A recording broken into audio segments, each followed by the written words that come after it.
What's up? We live. Looking at this other game on Game Pass right now. I was gonna do a video game live stream, but when I first started doing video game live streams, I was doing Gran Turismo, and it started out great. I'm gonna put this on. I'm gonna download this. It's called Tintin. What's this called? Tiny Ken. This looks like something different. I'm gonna play this. When I first started doing video game live streams, I was playing Gran Turismo, and like they would be all right, but then like randomly, like it just was do this weird lagging bullshit. So that's why I stopped doing it. Well, it was just like, well, how long is it gonna be good? And here's the thing, I'm more frustrated with doing video game live streams because years ago, I didn't do live streams, but I recorded myself playing like Grand Theft Auto and shit like that. And that channel did way better than this one ever did. Um, but it was the same issues back then. The recording saw anybody who records gaming saw. Some people just get lucky and they just hit record and they never have an issue with audio or anything. Some people just get lucky, but most people, if you go into any forum where they talk about like just ask questions about live streaming, it's always a fucking issue, and it's pathetic because it's been the same issues for 10 years now. You would like video must be very hard to get right because it's still annoying as fuck to get. It's still just janky as fuck. So that's why I'm still hesitant to do a video game live stream because every time I do it something and it's the same thing like it was 10 years ago. Something always fucks up. Something that shouldn't fuck up always fucks up. Let me open this other window real fast.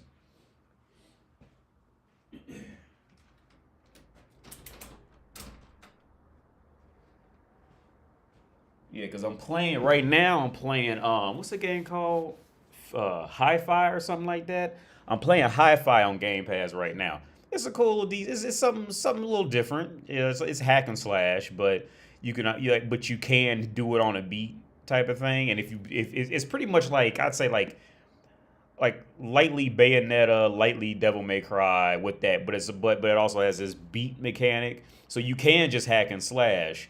But if you hit somebody like on a beat, like imagine like Bayonetta, but it had this constant beat going, and if you do it on the beat, then it gives you more damage type of thing. But I just hit a real frustrating part today with some parry bullshit, and I googled it as soon as I did it, and I'm not the only one. I'm not the only one who had that problem. Like other people were like wildly complaining, saying like they loved the game, but they forced them to do this parry thing in a stage, and you couldn't get out the stage unless you did it. And I just got as soon as I read all the other complaints, I just tried it one more time, and luckily I got this shit. Didn't even know I don't even know how I did it, but it just worked that time. But other than that, the Hi-Fi game on Game Pass, it's a pretty cool game. Something different, something a little different. But here's the other part, man. With that Hi-Fi game on Game Pass, this is what the same issue that movie with Eddie Murphy and and Jonah Hill, the others, or this Hi-Fi is suffering. I think this is the path that the whole woke thing is going. The whole woke phase is going. Now it's making white guys be completely bumbling idiots, and like all the minorities are the superheroes. Like, but it's like it's too far in that direction to the point where it's annoying. Because here's the part in Hi-Fi, I just got to the level where you meet the black dude because you play as a white guy, right? A white guy with a guitar and a robot arm.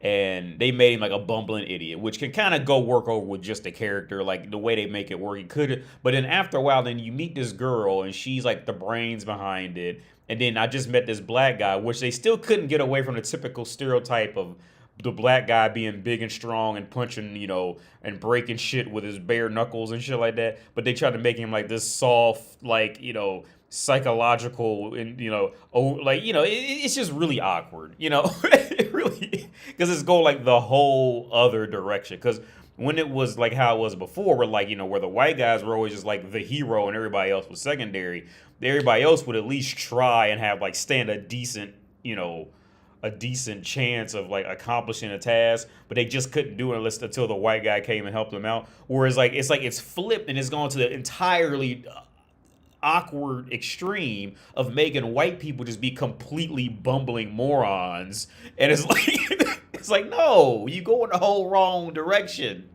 Just chill. You know what I mean? Just, it went like the entirely wrong direction with this shit. Like, now he's said, the main character, the white guy, he's this complete idiot, and everybody else is fucking intelligent. You know what I mean? Like, it's just awkward how they did it.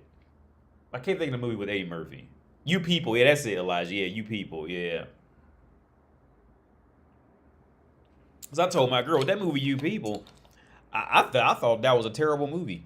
Not for the fact that acting and all that, but I thought it was just a terrible attempt to try to be woke type of shit. When in reality, all they did in that movie was just make black people look like complete pieces of... Okay, I know what they were trying to do was they tried to make it look like the white guy had to win the black woman's love and all this, but the white guy's family automatically had to be racist and all this shit like that. And they tried to make they tried to go this route of making the strong I mean, even they had a couple comedy sections, but ultimately it was like trying to show the black struggle and living up to the white world and all this shit like that. When in reality, all they really did was just make black people look like pieces of shit. And Jonah Hill was the only one actually trying, and he, trying to blend in. If anything, the white family was the only family that actually tried to, made that attempt to bridge that gap between cultures, and the black people were just being pieces of shit like literally the entire movie. There wasn't one good black person in that, from what I remember, and from the entire movie, there wasn't one that I could think of. Mike Epps was even in it for a minute. He just has a certain swagger about him. Are you talking about Hi-Fi? Yeah, Ron, Hi-Fi Rush. I got it on Game Pass. I was playing it earlier today. Great soundtrack.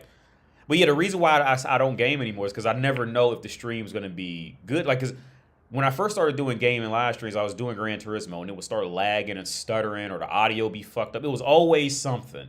But sometimes I'd do it for 3 hours, and it'd be perfectly fine. And that's the problem with game streaming, that's not an uncommon issue. And so, but the other reason, which I did find a way around that, and because Hi-Fi is pretty much it's pretty much a music game, right? But it's like music mixed with, like, I'd say like Bayonetta-ish, that Bayonetta, Devil May Cry type of hack and slash. But they do have a setting to turn on streamer mode to where you have to worry about the copyright music, because that's another problem with live streaming games is the music. But maybe I will try it tomorrow. But it's always an issue, man. It's always an issue with game streaming. You People was a crybaby victim movie. Eddie Murphy went woke. Yeah, agree. I agree, Green Man. I thought, what's up, Yusuf? I thought You People was it. The only reason I want to say it was terrible because it did have good lighting and decent camera work. And I always I got a weak spot for Julia Louis-Dreyfus or whatever her name is. I love her. Like, I don't think she's the best actress, but she's good enough to where you could tell like she has a way of appearing like she's putting everything she has into whatever she's doing, kind of thing. Maybe she is, maybe she isn't, but she appears that way to me. So I always liked her. I always liked her, Tina Fey. I always liked those women like that in there. But yeah, then they had the guy from X-Files. He was just like a piece of shit. But I couldn't tell if it was really him just being that way or as part of the character or both, which that makes him a better actor to me. But yeah, I thought the whole movie was terrible. I think it was one of those things. I don't know much modern media, but if I had to guess, a decent part of that of the hope, because when you watch something, you can feel like people are hoping for it to be good type of shit. Like they're preying on a certain demographic to hope it's gonna be good. And I don't know much about modern media, but if I had to guess, it was the girl that was married to Nipsey Russell, whatever that the dude who died. The girl who was dating her. If I had to guess, that movie was trying to push her into some she was like, what's that motherfucking, I can't think of his name now. John Leguizamo. She was like, she's one of them John Leguizamos. Like, she's never going, like, John Leguizamo never made it to be like an A-list celebrity, but he always kind of lingered as like, like the other dude, right? Like, We was one of them. There's nothing wrong with that. It's a great career to have, right? There's nothing wrong with that. But in that realm of media, you can tell like John, like she. If I had to guess, she's in the same realm of John Leguizamo for one reason or another, or Ethan Hawke, one of them type of act. Like they not the best actor. Everybody know what to expect when they see him. Like I'm not gonna see anything that's gonna really have me fucked up. You know what I'm saying? But if I hear their name, I'm not immediately turned off by it. That's just the demographic that they feel and act. And if I had to guess, that's where that woman is headed. Lauren London, that's it. Yeah. Because I can tell she probably used to be a pretty attractive woman. The other awkward part about the Laura London in that movie was you can tell that everybody knows she's gotten chubby. So like every scene they tried to have her with a wig that was hiding her double chin, or like they would always, because I told my girl, I called it, like because the TV's up here, I called it while we was watching. I said, watch. The next time they gonna change the camera, they gonna block her double chin. Watch this. And she reached over and hugged. And right when she reaches over, I swear to God, dude, watch that movie. It was like I remember they was at a front door of somebody's house. I think it was Julia Louis Drive at his parents' house. And like they switched the camera, like it was like perfectly done to where like immediately like her arm blocked out her double chin. And she like that entire movie was the workaround seeing Laura London's double chin, right? From what I read, because it happens so much. I told my girl, I said, look, they blocking her double chin. They know she done got chubby, and they don't want you to see that. And they trying to catch her at these perfect angles, trying to make her wear baggy shirts if she got to sit down because you can't see the folds rolling over. They was working hard. Because if I had to guess by looking at her face, if she lose about 20 pounds, she gonna be, she'll be, up there. That's what happens in life. Motherfuckers get chubby. Eddie Murphy reduced to a woke role, but his paycheck is dependent on that. Oh, yeah, I think Eddie Murphy admitted. He said with all them kids, he ended up having to go back to work again. Because I remember that's why when he ended up going back on SNL. he had too many kids. Had to get back out there to go to work. That's what I heard. I don't know. You know how media is. They could have been lying. He may not know nothing about that. Maybe he just wanted to go to work. You never know. But yeah, that movie was awful for different reasons. Like you could tell they had the budget and they had the talent on there, but it was just awful for the character of it. It really just made black people look even worse, in my opinion. I think it made black people look even worse. AD, is your line of work going to educate you guys in AI technology? Have you used AI software? I've used a ton of AI software. I got so bored because I still take other classes, right?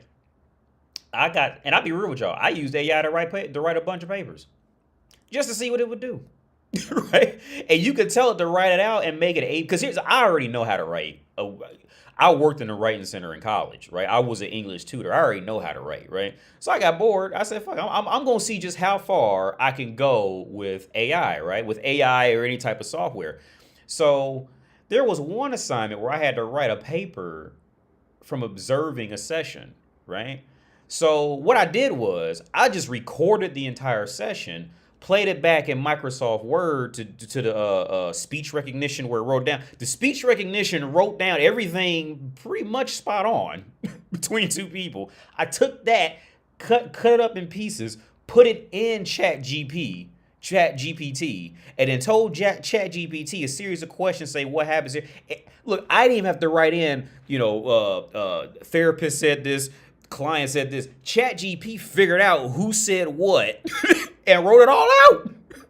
And I said, well, look, hey, just put this in APA format, use at least 5 works cited references, and it did it.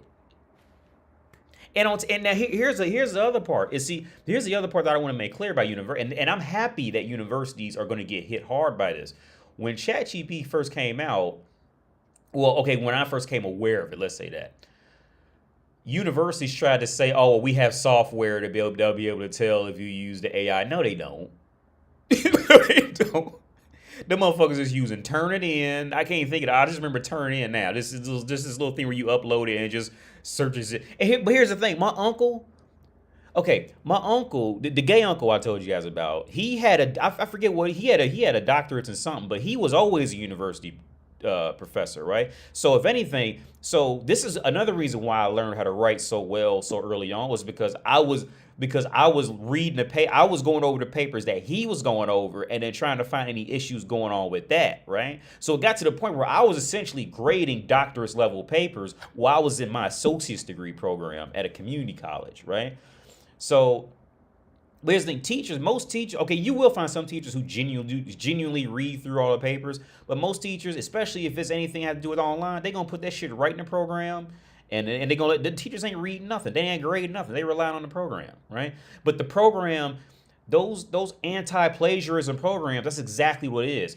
Anti-plagiarism is anti-plagiarism. Anti-plagiarism does not fight against AI-generated cognitive written out papers. It can't. It's literally impossible at this point. What anti-plagiarism is at. I'm sure somebody's probably figured out something, but for the most part, I knew that was a complete lie the second I heard it. Because again, I've been in doctorate's level education for 15 years. I'll be 37. I've been in doctorate's level education for 15 years now. Well, at least 15 years now. At least at minimum master's degree level for 15 years. Right? And this is after technology caught on. So I knew as soon as universities tried to say, okay, they're going to catch you, I knew that was a complete lie. Now, how they can catch you is ChatGPT will write it a little too well. So if you're an undergrad student, and most undergrad students do not write that well.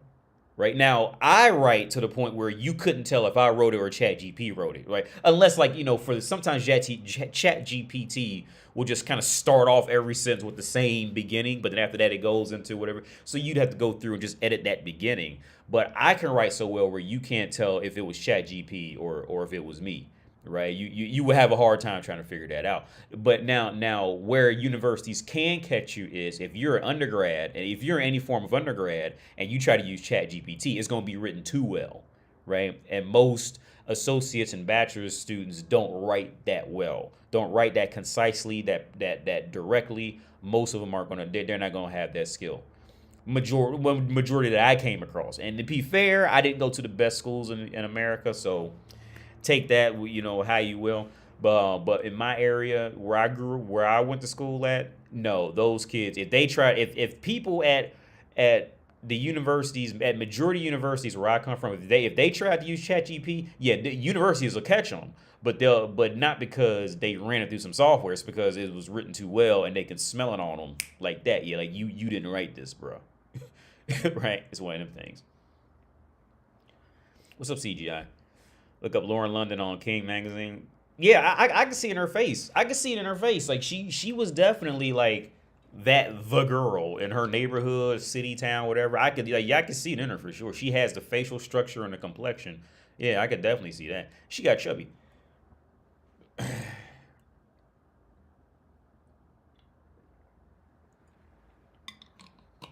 But Leah, let me go back because maybe I did. I mean, I was babbling so fucking much. AD, is your line of work on it? Oh no. Here's the thing, Leah. My line of work. Here's the thing. My line of work is filled with a lot of people who are okay. Pretty much once you get here's the thing. Once you get into master's degree level and higher work, you have a whole lot more people who are highly caught up on their egos, right? You have a decent amount who aren't, but a lot of people in the postgraduate education, they are just engulfed in their own ego, right? Because you remember out of all the Americans, and America is one of the highest places for college education. Because I actually just looked into this recently. Because the UK is actually behind us. They've caught up, but the UK was way behind us like 40 years ago.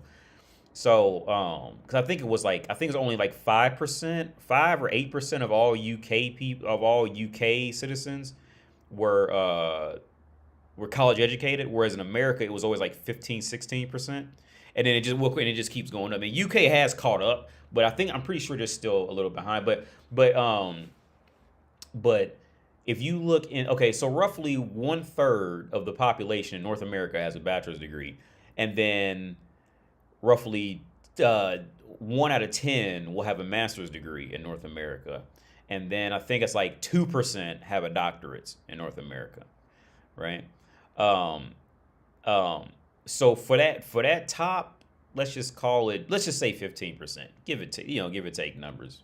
Let's say that 15% of people, they are highly in their own ego, dude. Highly. So here's the thing. I severely doubt that majority of people with master's and above degree, master's or doctorate degrees, will be able to get off their high horse and be able to admit when their field is just been essentially run over, unless they have another way to sell it.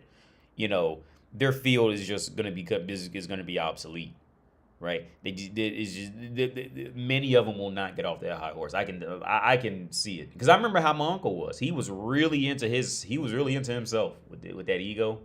He was really he would try to keep carrying himself like at the last minute he'd catch himself like he was like above somebody type of shit. He would and it's just, and not just him. It pretty much most of the people who I can remember in that realm, unless especially if they figure you don't have the postgraduate degree, they're gonna pull that on you real fast. Now I'm not, because I don't give a fuck about university degrees. I just did it because I was just happened to be there, and then one reason or another I just kind of kept going. Like, for example, I was telling my girl, I said, there's a friend of mine. He was legitimately a rocket scientist, right? Like legit, like not even like no bullshit. He was a rocket scientist. I'm pretty sure he's a rocket scientist, because we went down to his job. He worked, I think, Alabama, and we went down there, and like he legit worked with rockets. Like it was like that was something pretty cool to see. But we had to get passes to go in, and and he showed us around all the departments. It's really something in his own world, right? And I legitimately wanted to get a job working with him. Get this, not even I'm not interested in rockets. I just legitimately wanted to work there just so I can say I'm a rocket scientist. That's it. Even if I just clean the floor up. Like, I just want to walk out and well, I'm a rocket scientist. And that was it, right? That was the only reason I wanted to do it, right? And the only reason I'll probably end up getting a doctorate is just so I can say, well, I'm a doctor. I don't care about getting any money for it. Because it's all a fucking joke. I just want to say it. I just want to have that joke in my arsenal.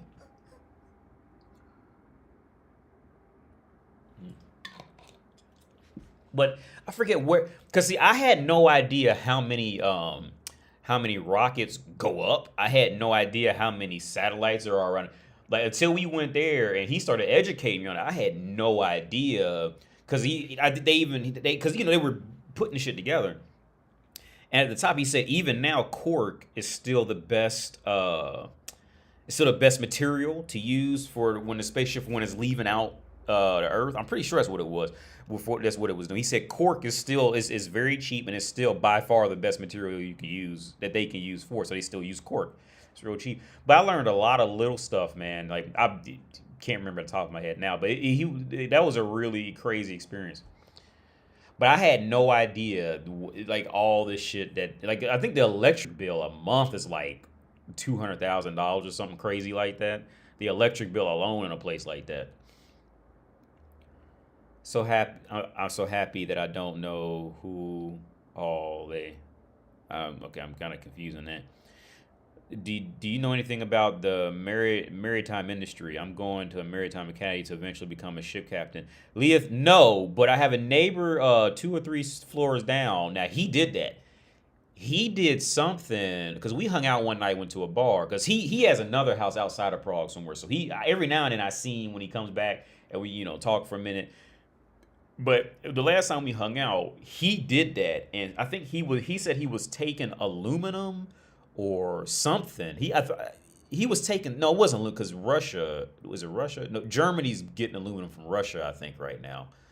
Don't quote me on that, but a lot of the aluminum's coming from Germany, but Germany's getting it from Russia, and that's why the price of aluminum went up here. Because a friend of mine, he has a camera shop, and he's real into all that. So I get some of that news through him, but don't quote, because I might have fucked that up.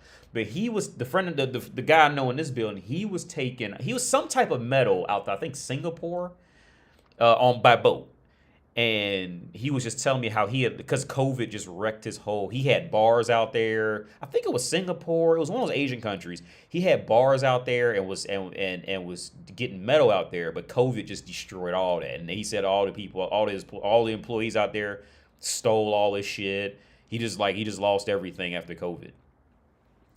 But no, I don't know anything about maritime trade. Not on like a deeper personal level. No, I don't know. I don't know enough to try to give you pointers on it. Let's just say that, right? I don't know anywhere near enough to feel comfortable, especially if you're talking about going on like that part of the world, because they have that whole other issue of the fucking I think Australia. Okay. Thanks for the donation. I'm gonna get to that in a second, man. Australia, they have an immigration problem where, okay, there's this whole. See, this is what sucks about not ever going over to that side of the world, because I can never remember shit completely clear. But there's a small country over there. I'm sorry, a small island, which is essentially its own country, I think, when you boil it all down. Their main export was it was made from seagulls taking a shit all on the island. I can't think of what it is now. I can't think of what it is. But their main export was over years and years and years of like birds and animals taking a shit, and it turned into a material, right? And that was their main export. And I think in the 90s, for about 10 years, that country was balling out of control. Motherfuckers had Ferraris, all types of shit, right? But they didn't grow their own food. They didn't make anything. They just kept getting the material and shipping it out. Well, of course they ran out of money because they didn't, think for the future. They didn't build anything. They tried a few little things that failed. And so what happened was Australia is using them as an immigration detention center to keep the immigrants off of Australia. And Australia was paying them to keep them out, to keep the illegal immigrants out. When they would catch them on boats, they say, okay, we'll take them to this island. We'll pay that country, because this is going to be their only source of income. We'll pay them to keep them out there. And I think they kind of lost the contract and got it back up again. I don't know whatever happened to it, as of late, but once you get on that side of the world, you have for some reason they have a much bigger issue with that than especially like North America. North America's issues is nowhere near. I mean, North America's immigration issues is a fucking cakewalk, dude. Like, there's many reasons why North America is just on easy mode for a lot of it, and other reasons why it's on hard mode. Let me read this donation. Thanks for the donation, Randy. AD, have you seen South Park episode with Andrew Tate? No, I haven't seen it. They put Andrew Tate on South Park. Yeah. Now, I stumbled on something else Andrew Tate has said. And I agree 1,000% with him. He said, in order to get rich, you got to break the rules. Because if you play by the rules, you're not going... If you play... The rules are not made for just a regular old person to get rich. Right? And I completely agree, because he said he went on a rant about the doctors. He tried to drive his Aston Martin or something like that into a doctor's clinic or something, but it couldn't get over the hill or something like that, because all the doctors were driving like Citroens and like regular cars, and he said like that's when it really clicked, like these motherfuckers ain't doing shit for real. But like I said, the only thing that I've heard that I've disagreed with him on was that whole thing of the West being behind, because in Dubai, one guy can just look at a pothole and say, fix it, and it's fixed. He said that was better. And that's the only thing I disagree with him on that I've ever heard. I don't listen to him a lot, but that's the only thing that I've heard where I completely disagree with him. The one thing you want is for power to be split up. You don't want it to be one man doing all that. But that's the only thing. But if anything, I would tell anybody, listen to the dude. I think he's a great dude. I think he's got the confidence to get his point across. I think he's a great speaker. He sounds like he's a generally educated dude. I would recommend anybody listen to him. From what I've heard, most of what I heard. But okay. The only other part And I don't know if now I bet if I was able to hang out with him, and we would like get drink over beers and and talk and shit and hang out just like real dudes, right? Just like regular motherfuckers. This is the part where I differ from probably majority of people that you're going to meet in life, and especially majority of the manosphere guys, right? Because as you can tell with my channel, this is not for money, right? I never monetize anything. I never gave a fuck about censoring anything. Fuck the algorithm. Fuck all that shit. This is just to do it. This is just to do it, right? So for the case that there's always a man out there who may not have the confidence, the whatever, the comfort to just speak his mind or whatever. So like I do this to let men know it's okay to like porn. There's nothing wrong with liking porn. Unless it's taking over your life, there's nothing wrong with jacking off the porn. There's nothing wrong with liking what you like. Society is made to hate men for in anything they like unless you worshiping women or giving women something. The society's programmed to automatically hate you for liking anything, right? And that's why I do it. Now, contrary to most manosphere channels, I don't specifically do this for money or anything like that, right? And the reasons why is because, okay, let me tackle a different way. And this is where I would want to really hang out with the dude, with him or somebody like him, right? Thanks a lot. I'm gonna read that in a second. Thanks a lot, man. Okay. Everybody can come to the agreement that they don't want to be a slave, right? To anything, right? Every human on earth can come to the conclusion, initially speaking, that they don't want to be any type of a slave, right? And slave, by the most common standards that society is going to know it, is being slave labor, right? Slave power, slave labor, right? Now, to the deeper thinker, it depends on how deep you want to go in it. Okay, we're always going to be enslaved in some form simply because we're alive and there's more than one other person on the planet. Well, there's more than just you on the planet. In some form, you're going to be enslaved, right? Because whether it's you're enslaved to a culture, you're enslaved to having to dress a certain way, you're enslaved to eating with your mouth closed, and you have to follow rules and norms put on you, since you were born, right? In some form, like you're going to be enslaved at some point. So the best people really can do is just try to forget, right? Just try to throw it out and just remember, well, as long as I don't have to do my ultimate dream, as long as I don't have to do slave power for somebody. So okay, so let's take the initial perspective of what a slave is. Most societies will agree that a slave is somebody who is working all day, doing hard work, doing work that nobody likes to do for relatively little or no wages, right? That's what we would agree that slavery is, right? Now, and I hate to use Andrew Tate personally because I don't know the guy, but I'm just using him as just the figurehead, right? Because I don't know him at all, nothing like that. But I'm using him as just the figurehead for this argument. Now, what happens when you invite money into the scenario outside of slavery is actually a very different occurrence than society wants to initially believe. Because most people just want to be left alone in some sense, right? Until they want to, congregate with people again. But when you invite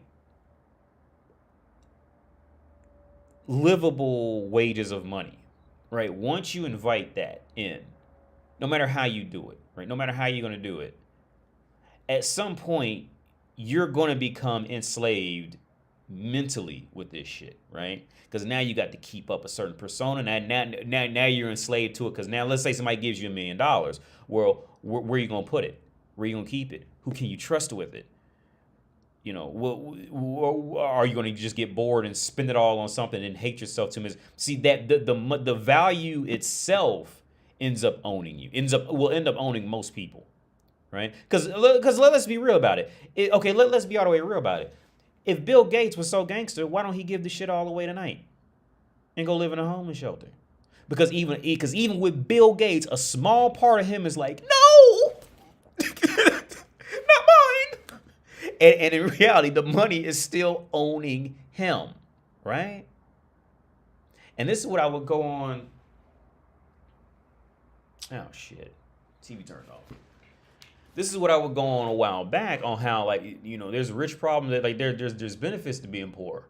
Motherfuckers don't know. But here's the thing. A lot of times, okay, there's different types of being poor. There's being poor in a sense of being poor and never having and never have had anything. And there's being poor in terms of have once had something and then going to not have anything. These are two completely different types of mentalities, right? Two completely different types of mentalities. I'm trying to turn this light back on. So I just read in this one book a couple days ago. For example, like let's say let's use let's use two different men who were savages, right? But the reasons of why they became savages will give them a completely different perspective. For example, let's say man A was born and raised on this island that's away from all modern civilization. So all he knows how to do is gather water, kill animals, try to fight off bigger animals or run away from the bigger animals, make a makeshift roof and all that, right? But this man, he's living as a savage, but this is all he's ever known, right? Now, on the flip side, let's take the other guy who was on a cruise ship and had all the modern iPhones and all that and crash landed on a separate island, right? That man will be eventually, if nobody comes and saves him and he doesn't kill himself or something crazy happens, he'll deduce down to becoming a savage, right? But since he's already been educated, he knows that the sun's gonna rise tomorrow. He ain't on no sacrificial shit, nothing like that. See, because he can never go that far down as the man who never went that far up, right? And I think these deeper inner workings is what society. Nobody's going to teach you these things in classrooms. Nobody teaches you. Very rarely are they going to touch on topics like this, right? So what I'm trying to get at, is that in the end, there's benefits and negatives to anything and everything. There's benefits to being poor, and there's negatives of being poor. There's benefits of being, rich or having more money than you need, and there's negatives of being rich or having more money than you need, right? But in every walk of life, at some point, you're going to still be controlled. It's just going to be in a different way, but you're still going to be controlled, right? What's up, Javi? What's up, Somni? Praise AD, your house.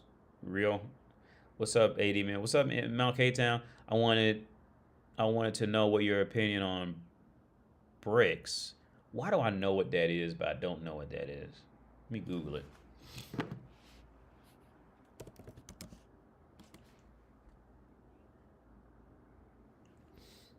The largest developing. Okay, yeah. Oh, yeah, because after what just happened with I seen.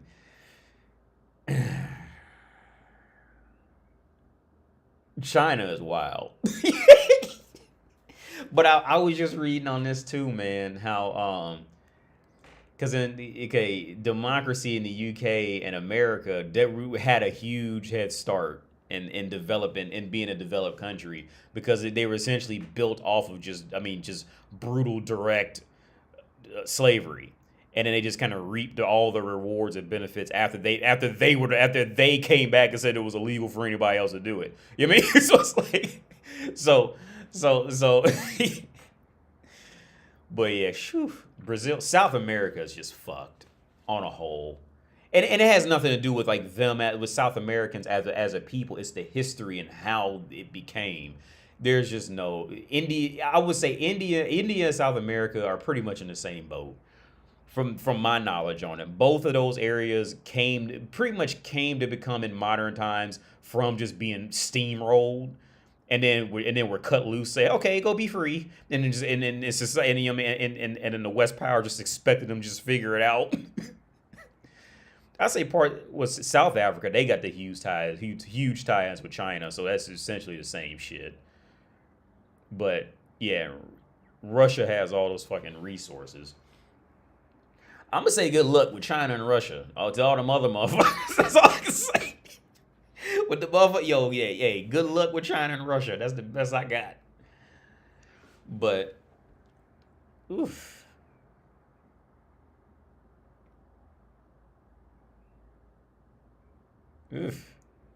And all this shit's changing, man. That's the thing. Like the modern age is just changing so fast with technology. Like everything's changing so fast with technology, and now it's this whole global warming issue. Like this is just changing with technology and job displacement. Is just gonna be wild. That's a whole different conversation to have. The five leading emerging economies: Brazil, Russia, India, China, South Africa. South Africa, I would say South Africa probably has okay, in reality, just from my limited knowledge on South Africa, I would assume out of all these, in reality, India and South Africa would probably be okay. If I had to predict off the top of my head right now with this BRICS shit, if I had to predict right now, I would say that India and South Africa would be the two best ones to make it out of this. But what if I had to guess? What would end up happening is it would be the same thing as what happened to the majority of Africa after Africa had been free from that whole scramble for Africa shit. Since the area had been so gutted and fucked up by the history, anybody who's worth anything is going to be on the first plane out of there to get to North America and in Norway, Sweden. They're going to try to get out to these bigger, better countries as soon as they can. The only reason they're there is because they can't get out, right? And I think that's a big area of what politics and economics always immediately, for some reason, just ignores. Is that it's like, if they can get out, they will leave. All right. If they get out, especially and bring their family with them, they would. But the reason I say India and South Africa is because they speak English on a massive. Now I'm not really sure about Brazil. If I had to guess, I wouldn't, because when I was in Argentina, I felt like that would kind of be the gist of South America is you got to speak Spanish first. You got to speak. They not trying to learn nothing else for real down there. A decent amount of them. It's definitely like in like North America, you got to speak English, and nobody's trying to learn German in North America. But I could be wrong though. But if I had to guess, my immediate thought would be India and South Africa would be the first two. Okay, India and South Africa would essentially be what Czech Republic is to Europe, meaning. Okay, for one reason or another, they have these two places, because of their language, they have just enough fluidity for the international language of English to get the fuck up out of there, right?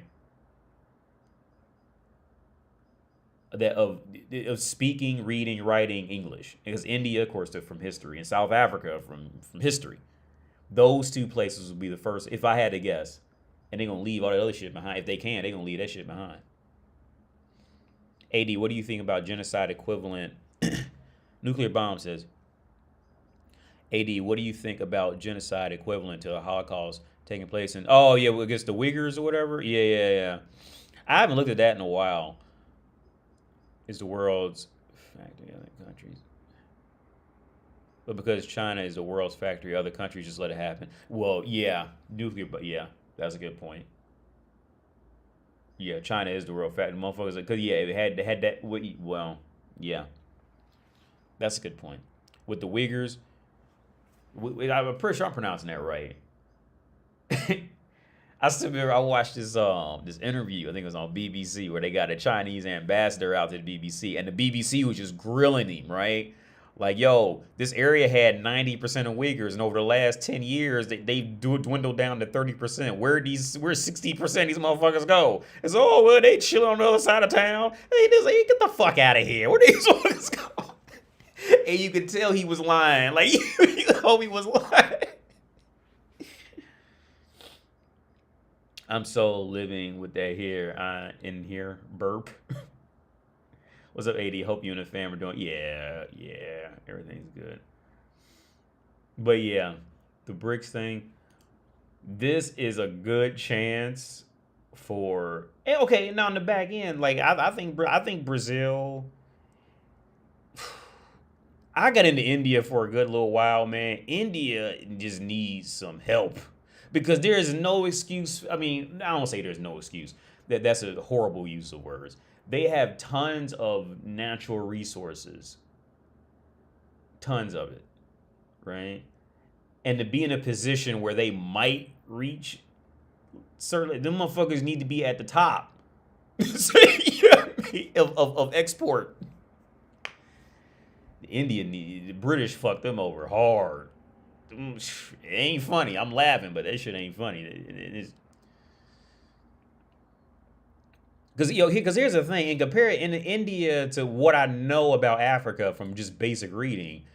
India is really ahead of Africa for real, because and I'm gonna step on some toes, but Africa's issue was that population growth on top of I think it was like what 20% of the land is actually, you can actually grow shit, but that land is so segregated and fucked up that they can't unite to grow decent amount of shit for the population level, for the population size of where they at. So when you boil it all down, only like 5 to 10% of the land is actually, growth. So I was trying to explain this to my girl, like, okay, so to put it into perspective.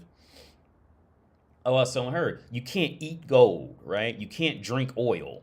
You can't eat gold. You can't eat fucking lithium. Well, you can, but you really don't want to see the lasting effects of that. So imagine what that would do to a society if they had a ton of flowers and shit like that, and a ton of swamps and not swamps, but what do you call fucking, I can't think of the name now. But you had you had random shit out there, but it wasn't enough food to feed everybody, right? What does that do to a person's mentality? What does that do to a people's mentality when you don't have enough food to feed everybody? But technically, there is a lot of shit there. But what there's a lot of, you can't do nothing with unless you trade it. So at that point, food is going to become the fucking shit of the land, where people are going to lie, cheat, and steal, do whatever they got to do to work around that, right? That is a fucked up. Africa's got a fucked up scenario too. They can work out of it, but the last I heard, they tried to unite it, to try to make incentives for people to come there and bring their businesses there. But even then, they couldn't get motherfuckers to unite on proper protocols to bring in businesses from outside the continent. It's just a shitload of problems with that. It really is. But India, on the other hand, India has great shit to grow, like all on their own. So I think before the British went there, they had like 25% of all the world's money was in India, if I remember correctly.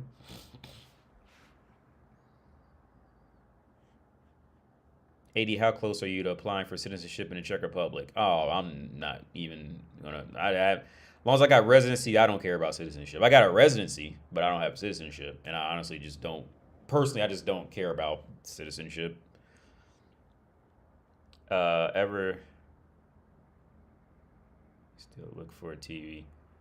I can't make sense of that, Somni, but thanks for commenting, man. Catch up on these. Nick says nowadays slavery is psychological. Yeah. I would say this. In developed worlds, yeah, slavery is definitely psychological.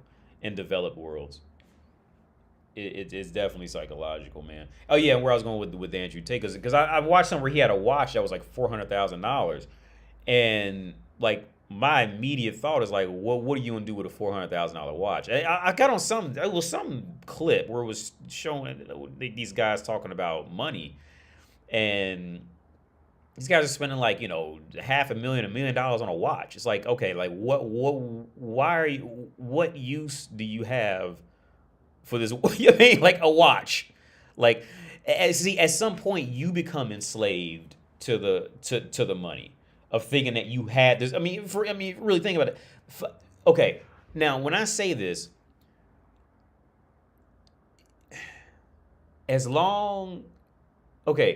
spending more money on a better piece of quality that's going to last a decent amount, this is going to last a good amount of time, I don't have an issue with that. But $400,000 for a watch, that's just ridiculous. Okay, this is now diving into mental illness, right? This is now officially, I think by the time a person is going to spend any more than that, it's I say it's part mental illness, part investment in case they go broke. I say it's a mixture of the two. Because that's how many guys, they'll go out there and buy statues and shit like that, as an investment, so in case they go broke, they can sell it real fast and get some money out of it. But in the reality, like that's nothing to brag about. A $400,000 watch, like that's just, in my opinion, that's nothing to brag about. That's nothing. That's nothing I want to walk around and telling people I got. You know what I mean? Like, why, with all the, with, you know what I'm saying, with all the issues going on, with every issue, every life that's, going on fucked up and blah blah blah blah. That's just nothing to brag about, in my opinion. If anything, like I said, if anything, it's just showing that it's diving into the same mental illness as like baby clothes, where they buy baby clothes and they put like the name brand all on the baby's clothes, like the baby knows what this shit is. You know what I mean? That's mental illness. That's complete mental illness at this point. Or I'll see like people with like these strollers. I was seeing, here's another thing. While in Europe, I was seeing these baby strollers, and I kept seeing them. So I ended up going to Paris Street, which is an expensive street here in Prague. Pazishka, I think that's how they pronounce it. Pazishka Street. And I seen the store that had the baby strollers. It was like black and gold, and I kept seeing them. So I went in, I went in and asked how much these strollers cost. These baby strollers cost like $1,000, $2,000. Like, why? You know what I mean? Like, why? The baby don't know he in a stroller. You know what I mean? Like, this is your mental illness trying to fit in with other people's mental illness at this point to even buy something like that. That's just incredibly stupid, in my opinion. This is just complete mental illness. But again, you become a slave to it. There's an interesting video about how India has a strong society but weak government, but China has nuclear bomb. Yeah, exactly. Yeah. So India's issue. Yeah. That you explained that exactly right from my knowledge. China has always had a very strong state. China has always historically so by the time they adopted communism, that was right in their game plan. Just like how when India adopted the caste system, they had already been on that long before the caste system got introduced by the Aryans. They had already been on that separating, so that just fell right in there with them. So, but yeah, China has always had a strong state, and it was built off their philosophy, right? So by the time communism had any talk about communism came in, all that had fit into what they had historically always been on. They had always been on, in some way, trying to get to that level, right, of what was thought to be communism. So for example, in China, if they decide to just build something, they're gonna just build it, right? Whereas in India, if motherfuckers want to build something, from what I understand, the people will fuck around and fight back, and they're not gonna build it. So that could be good and bad for other reasons too. But yeah, India has a strong, and relatively speaking, independent philosophy in sectors. So I think the only time India had ever actually united was only in the last like 500 years, was when an outside source forced them to unite. Outside of that, they had never really they never united very well, but they kept independent, independent cities, towns, cliques, whatever the fuck like that, and they just had a relatively speaking, just a philosophy among themselves, but the uniting was never there. So, but yeah, no, China has a very strong state, where India doesn't. They just don't. It's not. It's just not. From what I understand from reading up on both of those cultures, India just don't. They're like literally just two complete opposites. So that's interesting that they gonna join together in that BRICS shit. That's real interesting. I'm curious on racial levels how that's gonna play out, because from what I understand, both sides have this infatuation with white.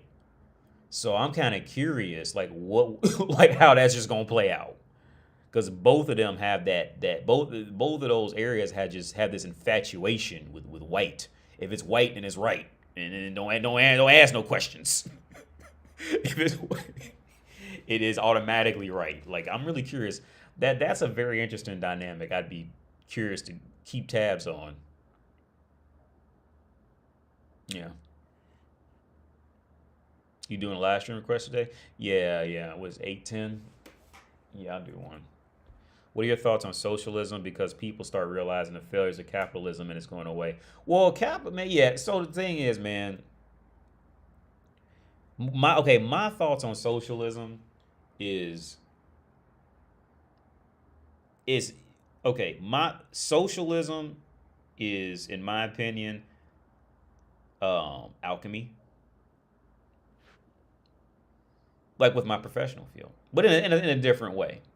Socialism is alchemy. On paper, it works, and there's definitely logic that can be made out of it. But overall, okay. The ending goal, like with alchemy, the ending goal was to turn stones and metals into gold. Um, Overall, it's not possible right now with our technology and our awareness. Um, on paper, the hopes and dreams of it all coming out to becoming is good. I mean, it looks good on paper, but it just human nature just will not allow it to work properly. It just won't allow it. It's just not going to allow it to, because okay, because with that socialist shit, man, I would love for it to work. Don't get me wrong. I would love for it to work, but human nature is the biggest antagonist to socialism. I think it's just human nature. All right, if you got $5 more than the man down the street, you want to hold on to your $5 and keep quiet from them. That's just what it's just how humans are. You know, we trying to plan for that future. So trying to attack it from the top down like that is just it's just not. Humans are the biggest antagonists to socialism slash communism. It was essentially the same shit in the end. The only thing, communism, they just wanted to like bum rush it, and socialists wanted to fucking take it slow. But it's the same. In my opinion, it's the same shit. Socialist, communist, same shit. But it can't. In my opinion, it can't work because humans are the biggest antagonists to it.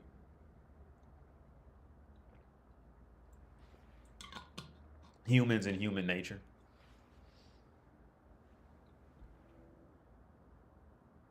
Somni, I have no idea what you're trying to say right there.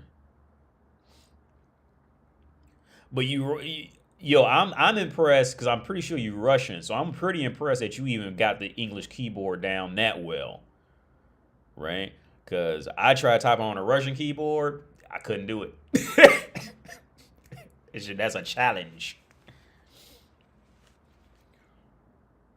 But yeah, wait. So wait, what are your thoughts on socialism? Because people starting to realize the failures of capitalism. Okay. Okay, yo, Yusuf. With capitalism, I think capitalism is just humans' natural. Okay, we are okay as humans. We're constantly in flux, right? Because we're constantly, for relatively speaking, we're constantly growing. We'll have dips here and there, but the population growth is constantly growing, right? And I think this is one thing that people do not take into account at all. That majority of people you're ever going to talk to on any educated level are not going to take these simple steps into account. That you cannot do with 1,000 people what you do with 10,000 people. You can't do with 10,000 people what you do with 100,000 people. You have to change. But in that process of growing, you have to try, fail, learn, try, fail, learn, try, fail, learn, right? Is because there is no complete blueprint to life as humans, right? And I think this is the exact area that people easily overlook, and quite honestly, it takes too much thought, so most people just try to just forget about it, right? Um, um, So right now, the best system we essentially have, the best system that we have employed, that we have now, is essentially going to be democracy slash capitalism, right? That's the best system that we know right now that can work and can sustain itself. Now, the reality of democracy is only democracy. Okay, the only reason why North America and North America got this democracy shit off the ground is because they was riding off the backs of Britain, and that mentality, and on top of that, learned what human societies and civilizations had done before them, and they learned what not to do. So democracy is essentially just an evolution of watching other people's failures, right? But on top of that, democracy is a very delicate thing. If you push it too hard, then it turns into the fucking fascism. If you just give it a nudge, it turns into us against them real quick. You know what I mean? So it's like, so in the end, you can't really like administer democracy anywhere. Like you can't just go somewhere and just administer that shit and is expected to work in 2 weeks, right? Because, well, that's just a whole nother deeper conversation. But as far as thinking capitalism is failing, um, I don't think capitalism failed. I don't think that's what failed. What failed, I think. Has anybody ever looked into Japan's history? Japan went through a whole revamp. I want to say in the 20s. I could be wrong, but Japan went through a huge revamp. Now what worked in Asian cultures is that whole ceremonial, philosophical, ceremonial, family, everything's joined together mentality. Right now, this is an area where it worked out. I think for the better in Japan. When they realized, when the Japanese had realized they were headed to where pretty much where America is now with the capitalism, where that divide just it started becoming too big for different reasons. The Japanese went up in there and took all those rich people's money. Right? They go Google it. They went up there and took their shit and then redistributed, and they did a whole revamp. And see, this shit the motherfuckers don't talk about, right? They caught it and went up in there and took all the shit, right? Now, the reason why they were able to do that probably is more so because though the Asian cultures tend to be more on that. On the whole, we got to do this for the better good shit, right? like even if the better good is good for them personally or not, that you see a lot more of that in these cultures. Whereas American culture, you can't really do that to Americans. Um, um, but as far as capitalism, I don't think capitalism failed in North America. The gap is what failed. That the gap and the just the furthering the gap. Um, because North America started out as pretty much just the land of immigrants, right? Outside the natives, everybody else there is an immigrant. So it tried to start out on this whole righteous thing. Okay, what I think is what horrifically fucked up North America what is the same thing that gave it its initial boost and head start over most other countries is the fact that they built all that shit off slave labor, right? And that slave labor put it into people to look down on people who wasn't white in slavery times, right? And I think that is the core of of really what started that divide and made it much more easier to divide, right? Because you could just look at somebody and say, well, you don't look like John Smith, I don't like you, and then that's just it. Right? Whereas everybody walking around Japanese, they really ain't got that level of segregation available. You know what I mean? They still can find a way. Humans are always going to find a way to segregate, but it wasn't that easy. Um, but yeah, I don't think it was necessarily capitalism. I think it's a mixture of classism, racism, and yeah, a mixture of classism and racism. I think it's a mixture. Those two is what is what's failing North America because it's just gotten too bad. North America has just gotten too bad. Because actually, I was reading, because I'm actually almost done with this sociology book, and it touches on that how. And I was reading this other book about raising kids and what to do with them, in school systems, and that was pretty, I mean, this stuff.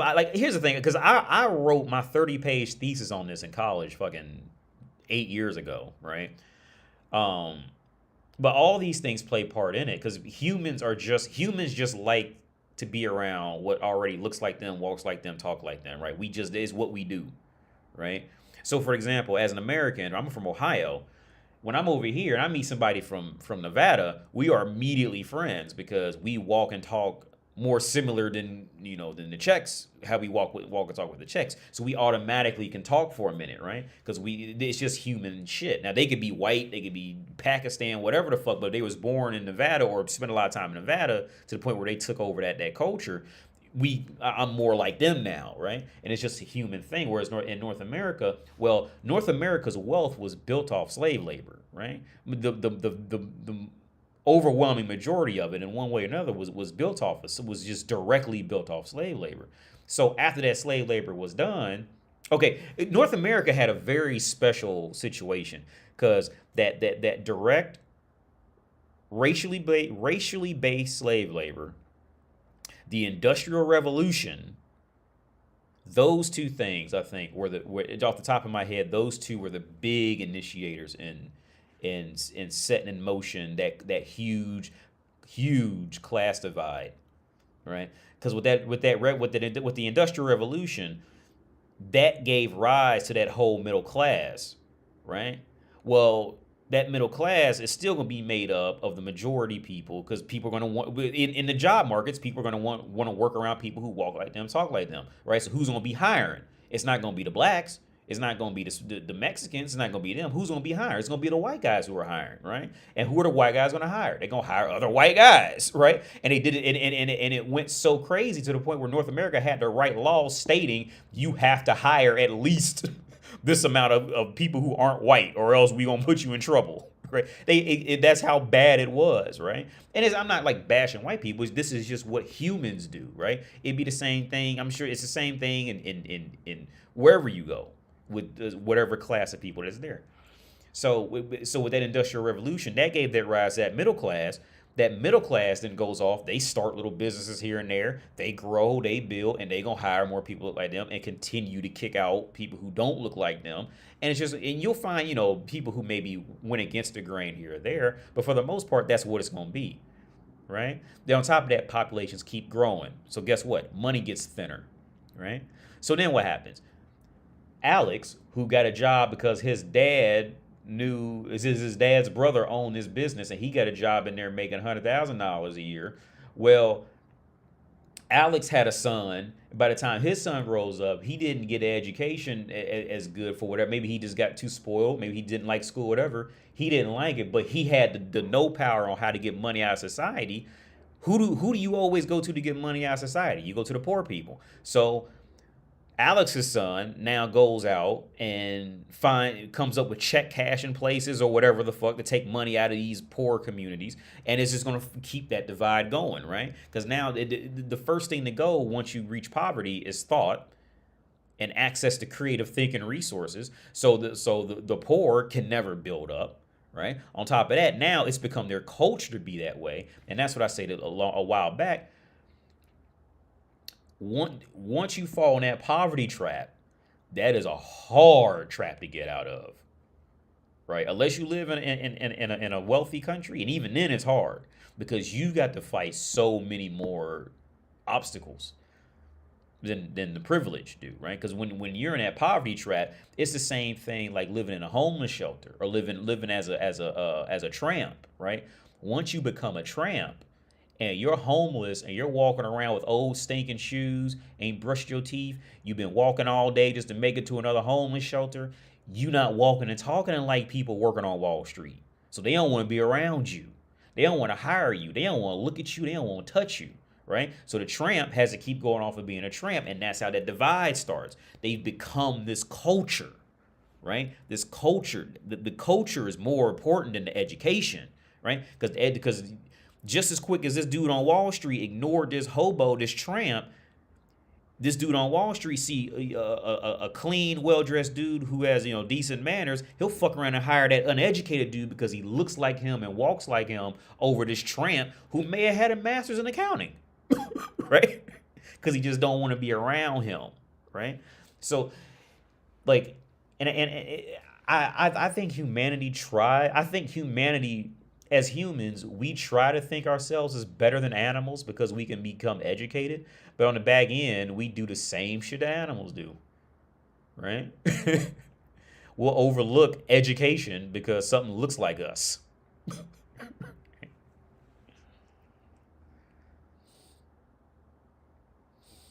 What's up, Ribeye Bigtown? Yo, let me check my email real fast. I'm going to do a video.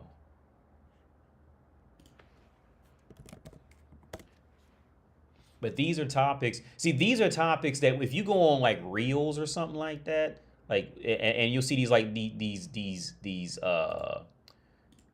what do you call it? motivational speakers. See, motivational speakers, what they're doing is they're just taking like these real snippet clips from. They're taking these snippet clips and just telling you like literally like a smidgen of information, and then people. Here's the part: people are hearing these motivational speakers talk, and they're just saying these one little snippets, and then and then the person still wonders why they still can't figure anything out. Is because you're only getting this little snippet, right? And I think that's the issue with women. I think it's the issue with, I think it's the issues with just life in general and understanding themselves. See, because now you got me on this whole, well, I got myself on this whole rant on um, societies and cultures, but see, like where, because I'm going to do this article in a minute. So, for example, going out and bragging about a $400,000 watch, I can see one end of it. Yeah, it's an investment to sell in case you go broke. I can see that. But for the majority of the population out there, right? For the majority of the population out there, if you went up to them and said, "Here, I'll give you this $400,000 watch," right? Let's not even say watch. Let's say, well, anything, car, whatever the fuck, right? Let's say you go give the regular Joe Schmo who's working at Best Buy, Dad Art, Tesco, whatever the fuck. You give that regular hourly wage person $1 million. Let's just say you give $1 million, right? $1 million. What are they really gonna do with it, right?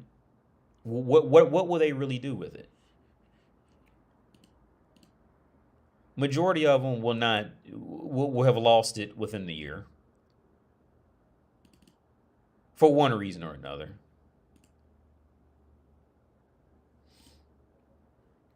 Majority of them will have lost it by the end of the year. And I'm gonna start in this article in a minute, but here's a sad reason as to why. It's because, well, one, it's not part of their culture to have that much money. One. Two, they have a horrible misunderstanding of themselves into thinking it's valuable, into thinking that they must automatically be valuable because they have that money now, right? So when they go out and what generally tends to happen with these mentalities is they're going to go out and they're going to buy all this stuff, this is just what happens in this scenario. They go out and they buy all the stuff that they couldn't afford, right? Before. And when the high wears off, which it wears off, it's going to wear off usually at 2 weeks to a month. Now, okay, they're going to sit down and start trying to figure out, well, what's wrong? Why am I not happy like I was? I think it was Floyd Mayweather. He said the first 100,000 he made meant way more to him, was worth more to him than any millions he made after that first 100,000, right? Because that high wore off, right?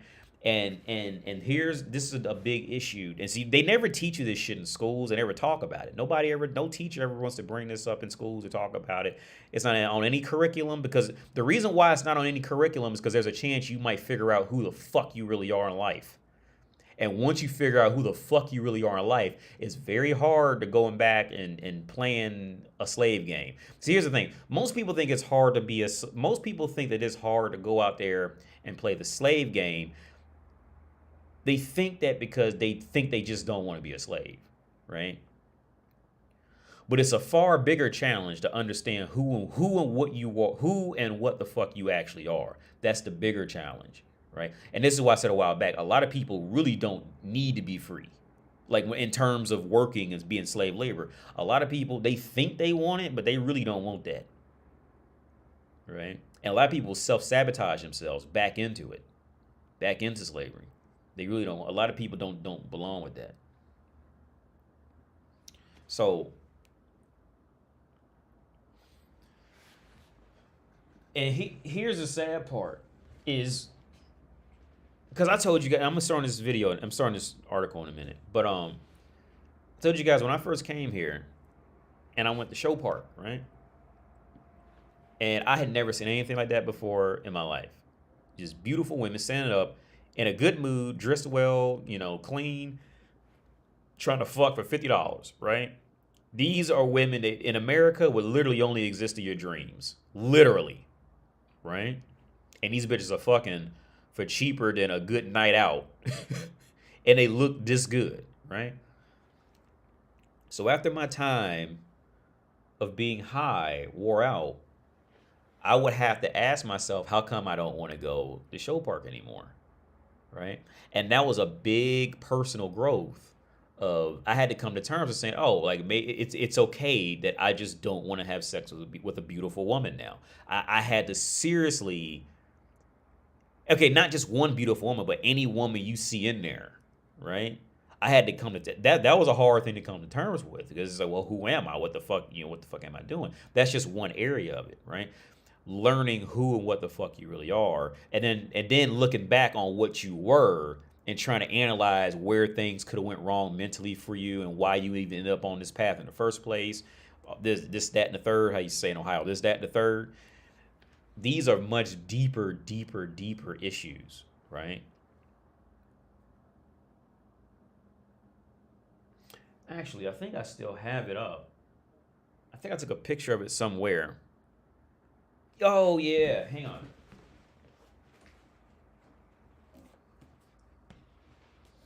This is the sociology book I'm reading. Sociology theory at work.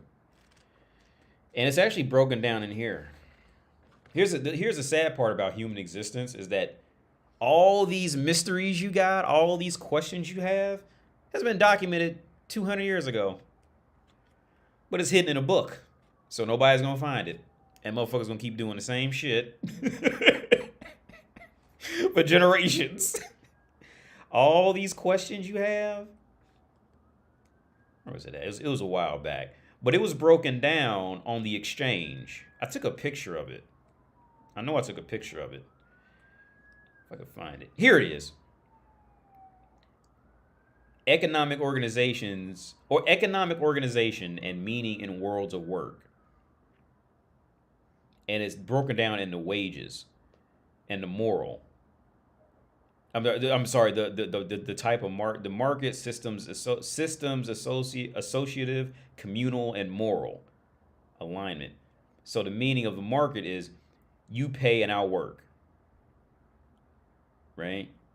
It's wages, the different and the differentiation is individualistic, right? So here's the sad part about working, right? Once you end up, now this was actually documented, I think in like 1800 something. It wasn't Adam Smith, but it was somebody. So I got it on my laptop somewhere. He literally just said, if a man works as a wage worker for 30 years, there's literally no difference between him and a slave. Very little difference. And the longer a man keeps doing that, the further he's gone into it. But see, these are things that before I told you that, you would have never really even known that was even known 200 years ago. Right? Right? And it's that brutal reality to actually read that shit. Motherfuckers, that these issues have been explained at least 200 years ago that people are having. But nobody reads anything. So they fall for it every time. It's a great trick. Until you know how it's used. Then it's like, oh, yeah, I know what this is. But when you go work that job for 40 hours a week, 50 hours a week, you will inevitably lose knowledge of yourself. Right? It is literally inevitable. I say at least 95% of the population. You are going to lose everything that you know about yourself. Right? So once you lose everything about yourself, what's the next step? You now have that deeper urge to define yourself by material shit. Right? Now, and on the back end, let's be real about it. Even let's use Andrew Tate with the $400,000 watch, for example. At some point, he looked at that watch and said, I don't give a fuck about this watch, right? Because he went out there and chased something else. Right? It's a false illusion. It's an illusion. You know what I mean? It's an illusion to keep you up and keep you pumping and get back up there and keep going to work again in some kind of way. That's the illusion. That's what keeps the capital. That's what keeps the government moving. Not the government. I'm sorry. That's what keeps the countries and the economy move for the relatively speaking, the wealthier sides. That's what keeps it moving. Is the fact that the majority of the population don't even know who the fuck they are. So they're trying to define themselves by this cologne, this deodorant, these shoes, and then when they buy it, they have this strange feeling of still not being satiated because they're not looking for that. They're looking for themselves. It's pretty funny. Again, once you know how the magic trick works, you can't really fall for it anymore. Once you know how you pulled that rabbit out that hat, you can't fall for it anymore. You always gonna know that rabbit is hidden under a compartment in that hat. It's not a trick. It's not a magic trick anymore. You can't get that high of seeing a magic trick. Just like the high in buying a $500,000 watch. That means nothing. That's fucking nothing, dude. What the fuck a $500,000 watch? I mean, to go out and really brag about it and want people. You know what's always disgusting to me is when I see especially older men walk around with clothes with names written on it. As if that's always been disgusting for me, man. Like to see grown men walk around with clothes with names because they want people to see the name that they bought. That's just a whole different level of. Yeah. 80 bro, I love you, man. Speak truth. I got 50K dropped on me. I lost it in about a year. I wasn't used to having that much money in my life. Yeah, these are brutal realities, man. Like I said, everything. Like I'm telling you, these scenarios have been documented in human experiences for hundreds of years, dude. I'd say no, for real. It's about we're at right around the Industrial Revolution when that middle class blew up. And motherfuckers had to study, and the elites had to study that middle class to figure out how to keep them, down. They had to study them motherfuckers, right? But this shit has been like you figure out so much. I say, because my history was psychology, and then I like economics, don't get me wrong. I love economics, but economics is brutal. To the point where I be like, ooh, I'm getting back into it now. Let's switch it real fast, because this is another book I got. I'm at the Institute of Economics now, and this is what I'm reading now, right? And this isn't really so much about like international economics or anything like that, because I have another book I'm going to get that soon too. But when you read in the economics, dude, like that shit is like just so cold-hearted. You be like, damn. I thought my little $2,000 was something. Yeah, I was reading one thing about how I said, like the 400 richest people on earth make $97,000 per hour if you break it. It's in the book, the Price of Inequality. The Price of Inequality. The 400 richest people in the United States earn $97,000 per hour. Like, ooh, damn. Even for somebody who don't give a fuck about money, I'm like, damn, $97,000 per hour, not per week. Per hour. What happened? What happened if they take a lunch break? That's fucked up. Let's start this article. So this is Yana Hawking.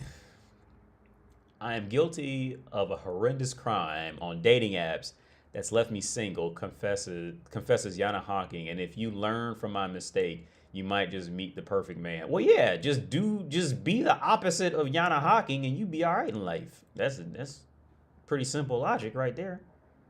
This was in March. This was last month she wrote this. Yeah, so ladies, if you want to be a decent, successful woman on earth, just do the opposite of whatever you see or hear Yana Hawking doing in her life. Just do the opposite. All right. You'd be much better off. Yana Hawking urges single women to stop ignoring men under 6 foot. She has been swiping left on them in favor for tall men despite being 5'3". That was until recently when she went on one of the best dates yet. Again, women, if you want to do something decent with your life, let me move this. You just read Yana Hawking and do the exact opposite. Okay, caught up. So it's confession. I am guilty of a horrendous crime. It is deeply shallow, completely discriminatory, and has left me single for far too long. I hang my head in shame as I confess. The crime is swiping left on short kings. Well, you don't have to be a king. I don't know why you said that. Just you swipe left on guys on what you would call a short guy. These mighty men of short girth usually stand around 5'7", give or take, and are ignored by the masses. Seriously, ask any woman what their deal breakers are when it comes to dating, and the answer after a few wines would be men under 6 feet tall. Now, this is the area that these women are not talking about. Yana is 5'3" and is still single. So that means the men over 6 feet don't want her. So if you get men together over beers, what do you, Yana, if you were to get guys together over beers at the pool hall and ask them what they want in a woman, you don't fit that because you still on here. But see, that's the other side of it that women don't put out there. So men talk themselves into thinking that they're lesser, they're worthless, and blah blah blah, and this and that, right? See, it's the way how women always word it as they're the victors, they're the one who made the decisions, they're the one who made it. They'll always word it so men will go off later and be dang, because the men, they won't think in another way, right? Most men they'll just take a woman for what she says as the requirement, and that's it. Let's go down. Now, if you were to go looking for a short man in a while, aka any bar, pub, sporting event in town, they are actually easy to find. They are that short, hilarious guy who has the confidence and strength of character to flourish in the face of conventional beauty standards. It's like you shouldn't be attracted to them, and yet you are. What? This woman is fucked up. She's been ignored.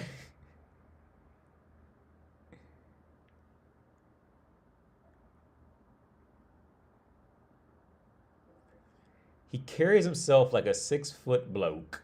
I guess you could even compare it to big dick energy, but in this case, it's in height. I can think of three right now that I'm attracted to, but it wasn't an easy road to this realization. Oh no, I had to swipe right on all the tall, genetically blessed douchebags first. Damn, why they gotta be douchebags though? Why they gotta? Because they don't want you? That's why they douchebags. Here's the thing that makes it even more despicable. I am a teeny tiny 5'3" myself, so really, who am I to be choosy about what? Yeah, you five. How old are you? Who am I to be choosy about what height someone is? And yet, I have found myself setting my dating app for preference to men over 6 feet tall and over. I didn't even know you can do that. But women are I'm telling you, and I say this all the time, women are by far more shallow than men. I've always said this. Women are far more worse than men. All I can say is shame, shame, shame Yana Hawking. Firstly, because even with heels, I look ridiculous standing next to someone that tall. And secondly, height does not equal chemistry. Okay, yeah. Yeah, and this is the area where every woman will be humble, right? Is the woman has to realize, okay, well she just can't. Well, what they do, but they don't, right? One, like I say all the time on my channel,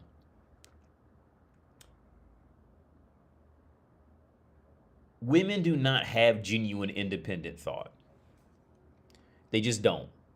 They don't. They do not have complete independent thought. That doesn't come until they're old and bitter and they're fucking over 55, 60 years old, and now they're trying to adopt independent thought by some fucking quote on Facebook. She doesn't have independent thought. See, women will find you desirable because they figure other women might find you desirable, right? Now, sometimes she might sneak off with the guy she's really attracted to, but see, it's all about that social status, and it's really quite pathetic. It really is. In trying to be, in trying to be righteous as a man is, because here's the thing: every woman out there, see, okay, and this is the other part of the balance, right? How I always say, when there's two people intimate with each other, one person's in love and the other person's like, it's not a bad deal. Everyone, majority, very rarely you'll have two people who are equally in it together completely.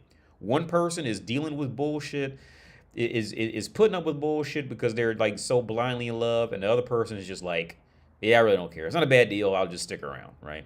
And it's up to you to figure out which one you are in that relationship. But here's the other part of that balance. One person always settled, right? In every relationship, one person is always settling. Now, and here's the big kicker.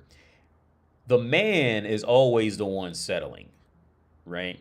It's just by sheer logic of Yana honking, because Yana's excited over whatever, 5, 7, 6 foot, 9 foot, doesn't matter, all right? Yana is excited over the only way she's going to keep going out and dealing with this dude and be happy is because she's the one excited. So guess what that means? That man is settling for her, right? But in the long run, I'd say 9 out of 10 times, the man ends up being the one settling for the woman, right? Because that's just how the balance works, right? But it's weird how society tries to flip it, right? Society always tries to flip it as the woman's, the woman makes a decision in the first 5 minutes, but they try to flip it like the woman's making a decision overall. That's just, here's the thing. When divorces happen a lot of times, majority of times, here's the reality of how breakups happen, especially when couples get older. And it's really sad at how pathetic women's minds just fail to grow in any real way after the age of 16. Like, women's brains are just forever stunted at the age of 16. And it's really sad when you really think about it. When a divorce or a breakup or split up happens, in reality, the man is usually the one who got tired first. I would say majority of the cases, the man is the one who deep down, for real, was really tired of her a long time ago, right? But he's just dealing with it because as a partner, as a spouse, he can fuck it from time to time. He can be seen with it in public, has somebody to walk with. So he's just dealing with it. Again, the man's the one who's settling, right? And over time, the woman starts to catch on to it. Like, he's not excited over me anymore. What's going on? So in order for a woman to continue on with her, teenage brain mentality, she figures that she'll look better if she ends it first. This is just what women do, right? But in reality, the man was done with her long ago, right? But the thing is, men, since we actually have righteous reasons and characteristics, we don't want to be the one to give up, right? We don't want to do that. Like, men do not want to be the ones who gave up on the whole thing, because we genuinely have righteous directions and morals and characters in this shit. So it's hard for us to go in there and call it quits with her, right? It's hard for us to do that because on the back end, we not really, for us, it's not so much of the social status of who see me with her and all that shit like that as far as staying with her. For men, it's more on the lines of I just don't like to give up, right? And now some men, they'll stay in way too long, just start going to marriage counseling and all that goofy shit, which is a complete failure. But they'll hang on a little too long, and some may end up even looking a little pathetic. But the core is they didn't want to give up. Whereas a woman, her teenage mind will take over, and she don't want everybody to know that he left her first type of shit, right? So that's how divorces get initiated most of the times, by women first. But oh yeah, where I started with that is a woman's attraction. Very rarely is a woman completely, purely, and genuinely attracted to you just because you're you, especially in the beginning phases. Very rarely. The only reason she was attracted to you is because she figured another woman would be attracted to you. That's why Yana Hawking still swipes right on the 6-foot douchebag assholes. Why? She don't even know them. But she figures other women want them. So that's why she still likes them. You see? That's why she still likes the 6 foot tall, because she's figured other women like it. Again, women do not have genuine independent thought. Everything a woman does is dependence. There is not an independent bone in a woman's body. All right? Unless it's to get back to some protection. Then she'll play independent to get back to that protection. But outside of that, she doesn't have it. It's nothing to be mad about. It's just what they are.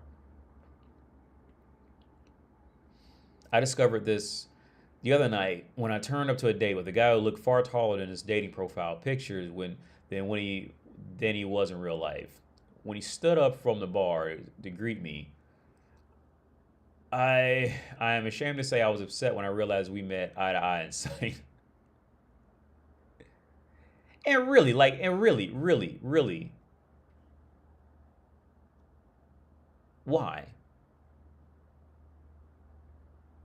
See, these deeper thoughts is what women they love to run away from, or just call you a big meanie head and then run away because you're asking her to think too much.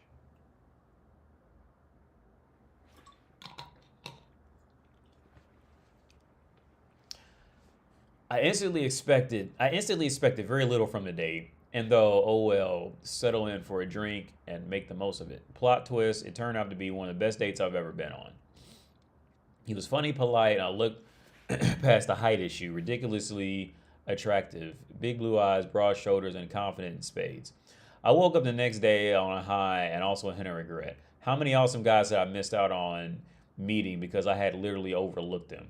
The problem is we think of tall men and think dominance and strength, but has no one watched a Tom Cruise action movie. He comes in at 5'7". I remember interviewing him a few years ago, and despite my heels and his platform shoes, we were bang on the same height. I'll admit, I literally swooned when I met him. Heck, even Sylvester Stallone is 5'6".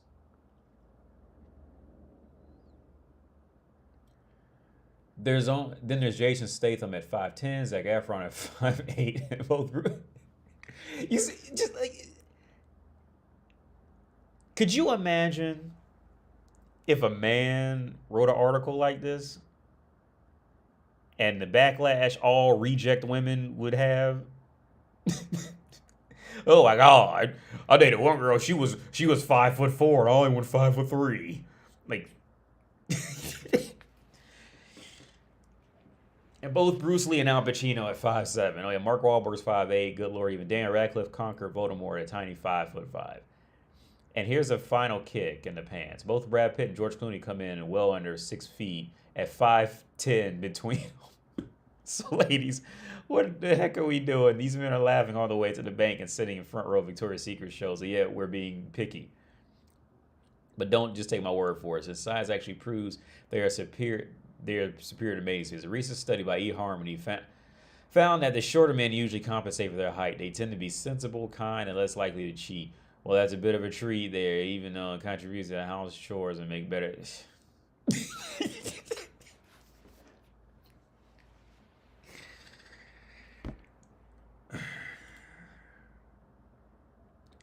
How old is this woman? Because she's too old. I'm pretty sure she's no woman. She's too old to be talking like this.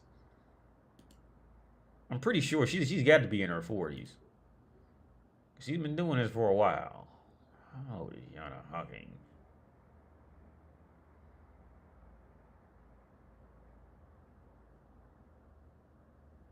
Just look at this shit.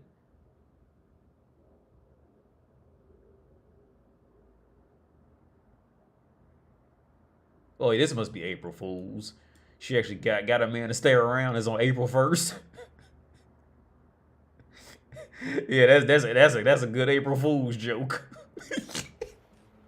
How old? She's too old to be doing this. Let's see how old. How old is it? She's 30. Yeah, you too old. You too. If you ever see this, you are too old to be walking around talking like this. You just too old. You too old. This is disgusting. There's nothing about this that is attractive. She was born 2 years before me. There is nothing about this walking around like this in life that is attractive. Your whole claim to fame is to be fair, this is most women's whole claim to fame as they get older. Who they fucked, why they didn't fuck, maybe who they fucked, did they not like fucking? Well, maybe I like to talk about something else. Oh, that didn't work. Well, guess what? I fucked him yesterday. Oh, Yana Hawking's so great. Like this is the shit that with the female comedian Nikki Glaser. It's the same. Female comedians, female writers. It's the same shit. You know what I mean? For the majority, it's the same shit. Either I gotta dress up to look like you wanna fuck me, or I gotta talk about who I fucked, who I don't wanna fuck. And that's the whole gist of the whole act right there. Right? Now, to be fair, there's one woman I do watch. She makes laptop reviews. And I watch her. I think she's on CNET. I can never remember her name, but she's an older white woman. But when she speaks, here's the thing. When she speaks, she has something to say, right? I watch any interview from, hold on, let's do this. Any interview from women from the 1950s. Let's look this up. Let's do, hang on. Let's watch something where a woman, sadly, it's going to be older women.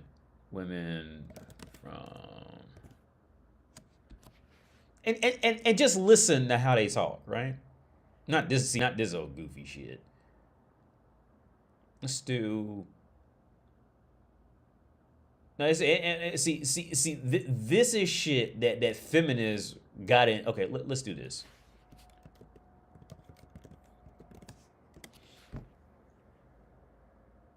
Because I was watching one a few days ago, and she was saying, like, legit real shit. I'm trying to think, how did I find her?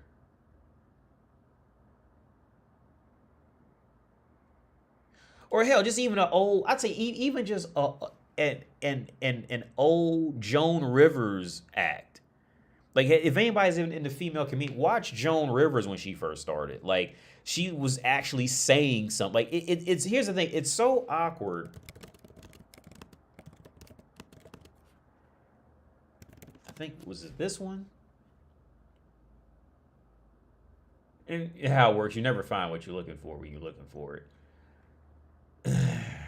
Because they interviewed this older woman, and when she spoke, like, she actually had something to say. A woman who was alive in, I don't know, 1900.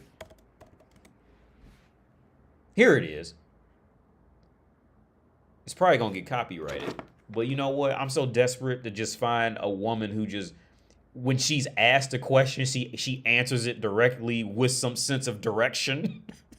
So I'll tell you what I'm going to do. I'm just so passionate to just want to hear a woman just say, I don't give a fuck if she's old as fuck or not. Just as long as she just says something that she just sounds like she's getting ready to make some sense. Right? Just to hear a woman just sound like she's getting ready to make some damn sense. So it's probably copyrighted because this got like 6 million views. But that's how desperate I am. And not just relying on sex. Let's go ahead and try it. Now let's meet someone who can bring a little history to us. Her name is Mrs. Florence Pannell, and she's 108 years old.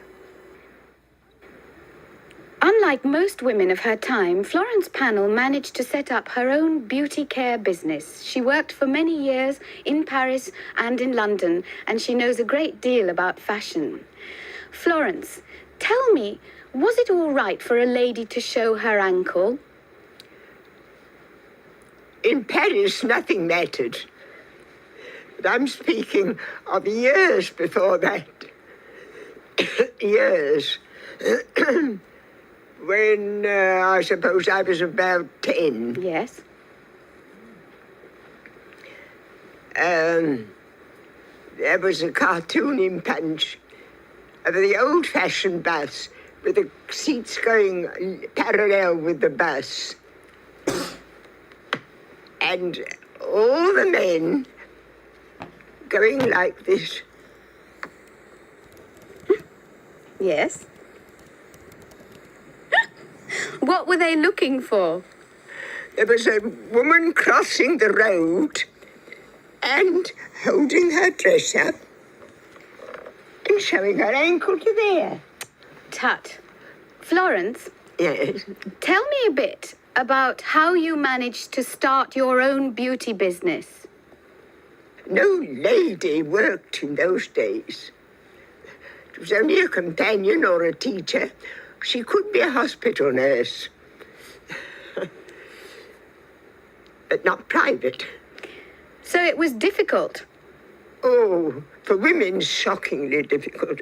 I can tell you a story about that. That was also, I think, in Punch. A scraggy woman seated in a chair, little girl playing on the floor, about 4 years old, and an awful-looking man this side in an armchair. Mother, when I grow up, shall I have to be married? Yes, dear. Shall I have to marry a man like father? Yes, dear. And if I don't marry him, shall I be an old maid like Aunt Eliza? Yes, dear. Silence from him. Say, Mother, it's a hard world for us women, isn't it? Have you ever been in an aeroplane? Never. Would you like to? I shouldn't mind now, but I wouldn't when they first came in. I never fancied them. But I would now because I'm more venturesome. I think you've been... I'd rather talk to this woman than majority of younger women out there now. When she would speak, it sounded like she actually just answered a fucking direct question, maybe elaborated a little bit here or there. She actually had something to fucking say. Right? And then that was it. Like, I'd rather hang out with her than... I would rather sit down and just exist in a room with her than any of them whores at Show Park. To just sit down and just exist, for sure. But these are good to watch, too. When you watch how these young girls are talking and young guys are talking, these are really great. So I would recommend watch any of these. Any of these debates, they ask international students, like perspectives, things like that, differences. And one of them I really enjoyed, because I think it was a girl from Pakistan. She was talking about how in her country they didn't marriage wasn't about the fantasy of love, but it wasn't sold to people on this fantasy of love, but it was sold as a partnership and companionship for society, right? And she was passionate about it. This girl was like fucking 18. You know what I mean? like what happened to the? Whew.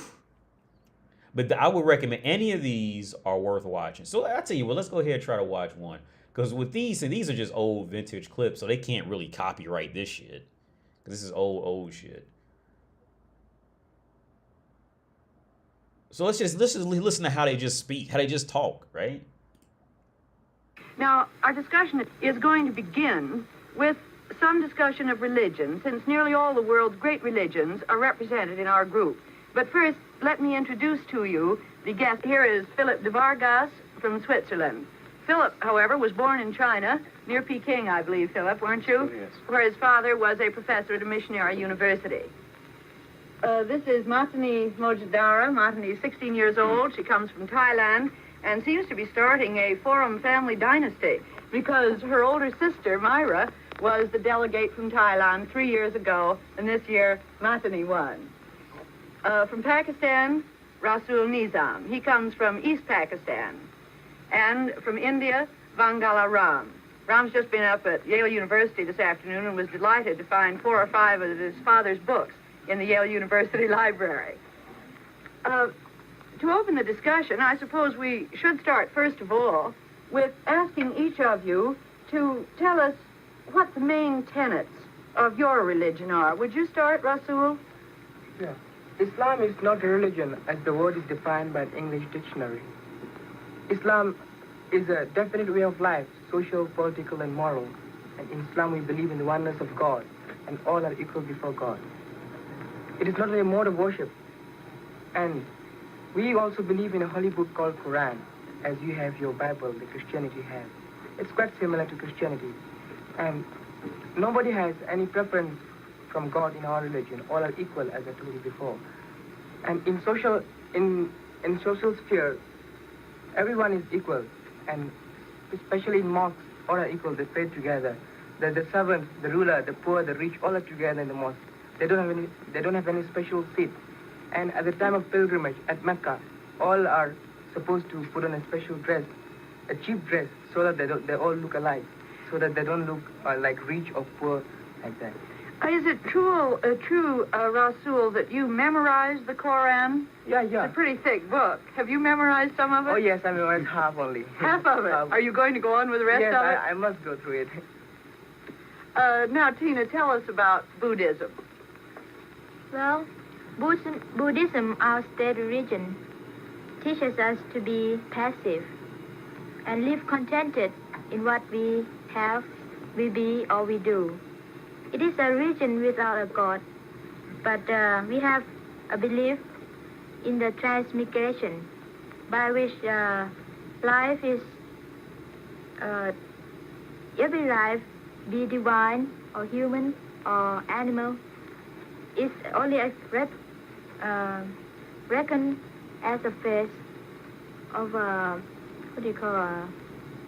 cycle of innumerable regeneration.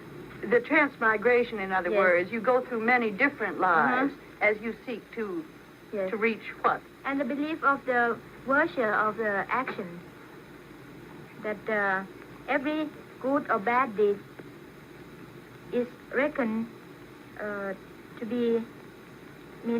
involve an appropriate consequence in the present or in the future life.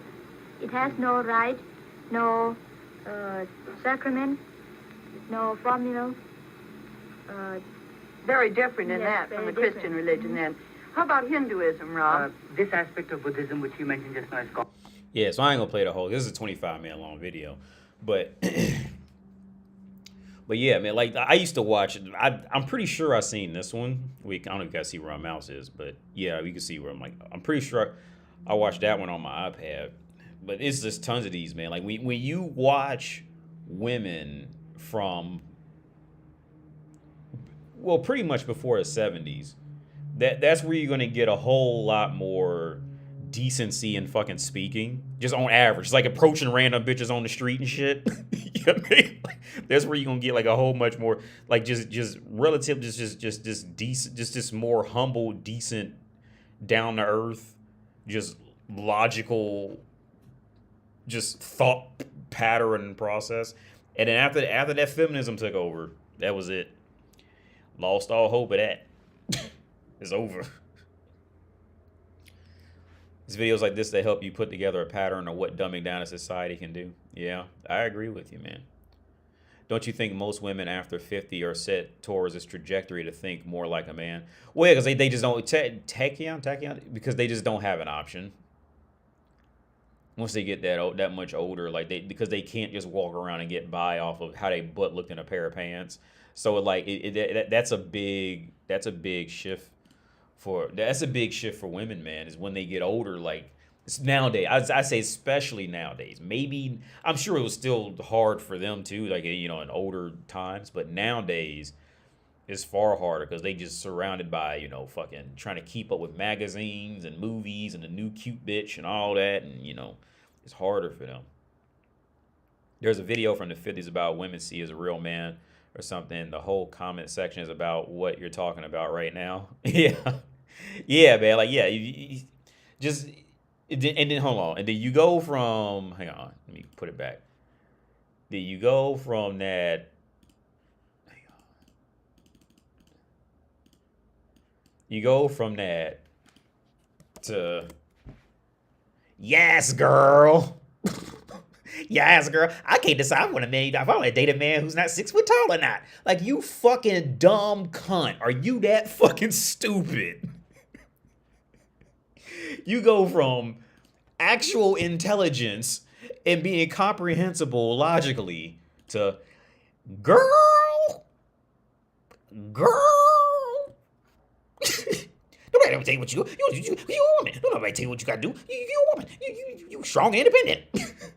You go from so let's just call it space. It is what it is. When men were in control of some shit, there was decency. There was respectable knowledge being spread. Then you let this take place. Now, oh yeah, my name is AD. Him, they. My name is him, they, them. I'm gonna be a fire them when I grow up. You go from actual. And look, these bitches is 18, and this ain't even a language they speak. They came as an international exchange student from the other side of the goddamn world and speak English is probably their third language, and they're far more articulate and worldly thinking and worldly aware. This dingbat shit. This dumb bitch can't even figure out if she wants to suck a dick that's not on a 6 foot tall body or not. And these motherfuckers travel to the whole other side of the world, sharing intricate thoughts about religion in their third best language they speak. You can't even compare the two. You can't even compare it. Think about it. Think about how pathetic that is. This dingbat bitch is on here just ranting. Look at my tits. I still look fuckable, don't I? I'm almost 40.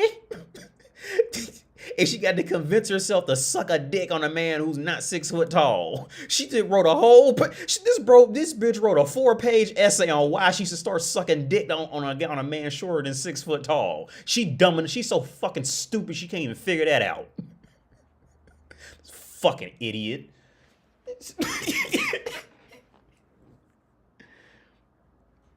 Fucking pathetic, man. It's fucking pathetic. It's pathetic.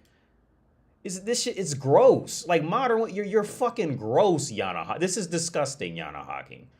The only reason you're allowed to get away with anything is because you have that costume of cum bucket on. That's the only thing that lets anybody listening to you, saying your name anywhere, remembering you for any reason on earth. Is because you literally have the biologic position of being fuck toy, a fuck object. Right? Now, these bitches got something to say. Right? They got something to say. All these bitches got something to say. And what was the main thing that happened in times from these times to this shit? What was the main thing that happened? You put women in charge. That's what happened. You get this. Should I suck a dick on a man who's not 6 foot tall or not? Maybe I should write about it on the internet. Like, what? For real? Are you fucking serious? That is the height of your problems in life on whose dick you should suck. This bitch went to school to get a bachelor's degree so she could write papers on whose dick she wants to suck in real life. You're a fucking embarrassment to the human species at this point. This is the height of your life. And you must not suck dick too good because you're still on the internet looking for a man. You still on Tinder. So you must not be good at what you doing, Yana Hawking. It's gross, man. It's fucking disgusting. It's gross. But again, the only thing that keeps her getting over is the fact that is because she could be a fuck toy. She could be a fuck object. That's literally it. That's it.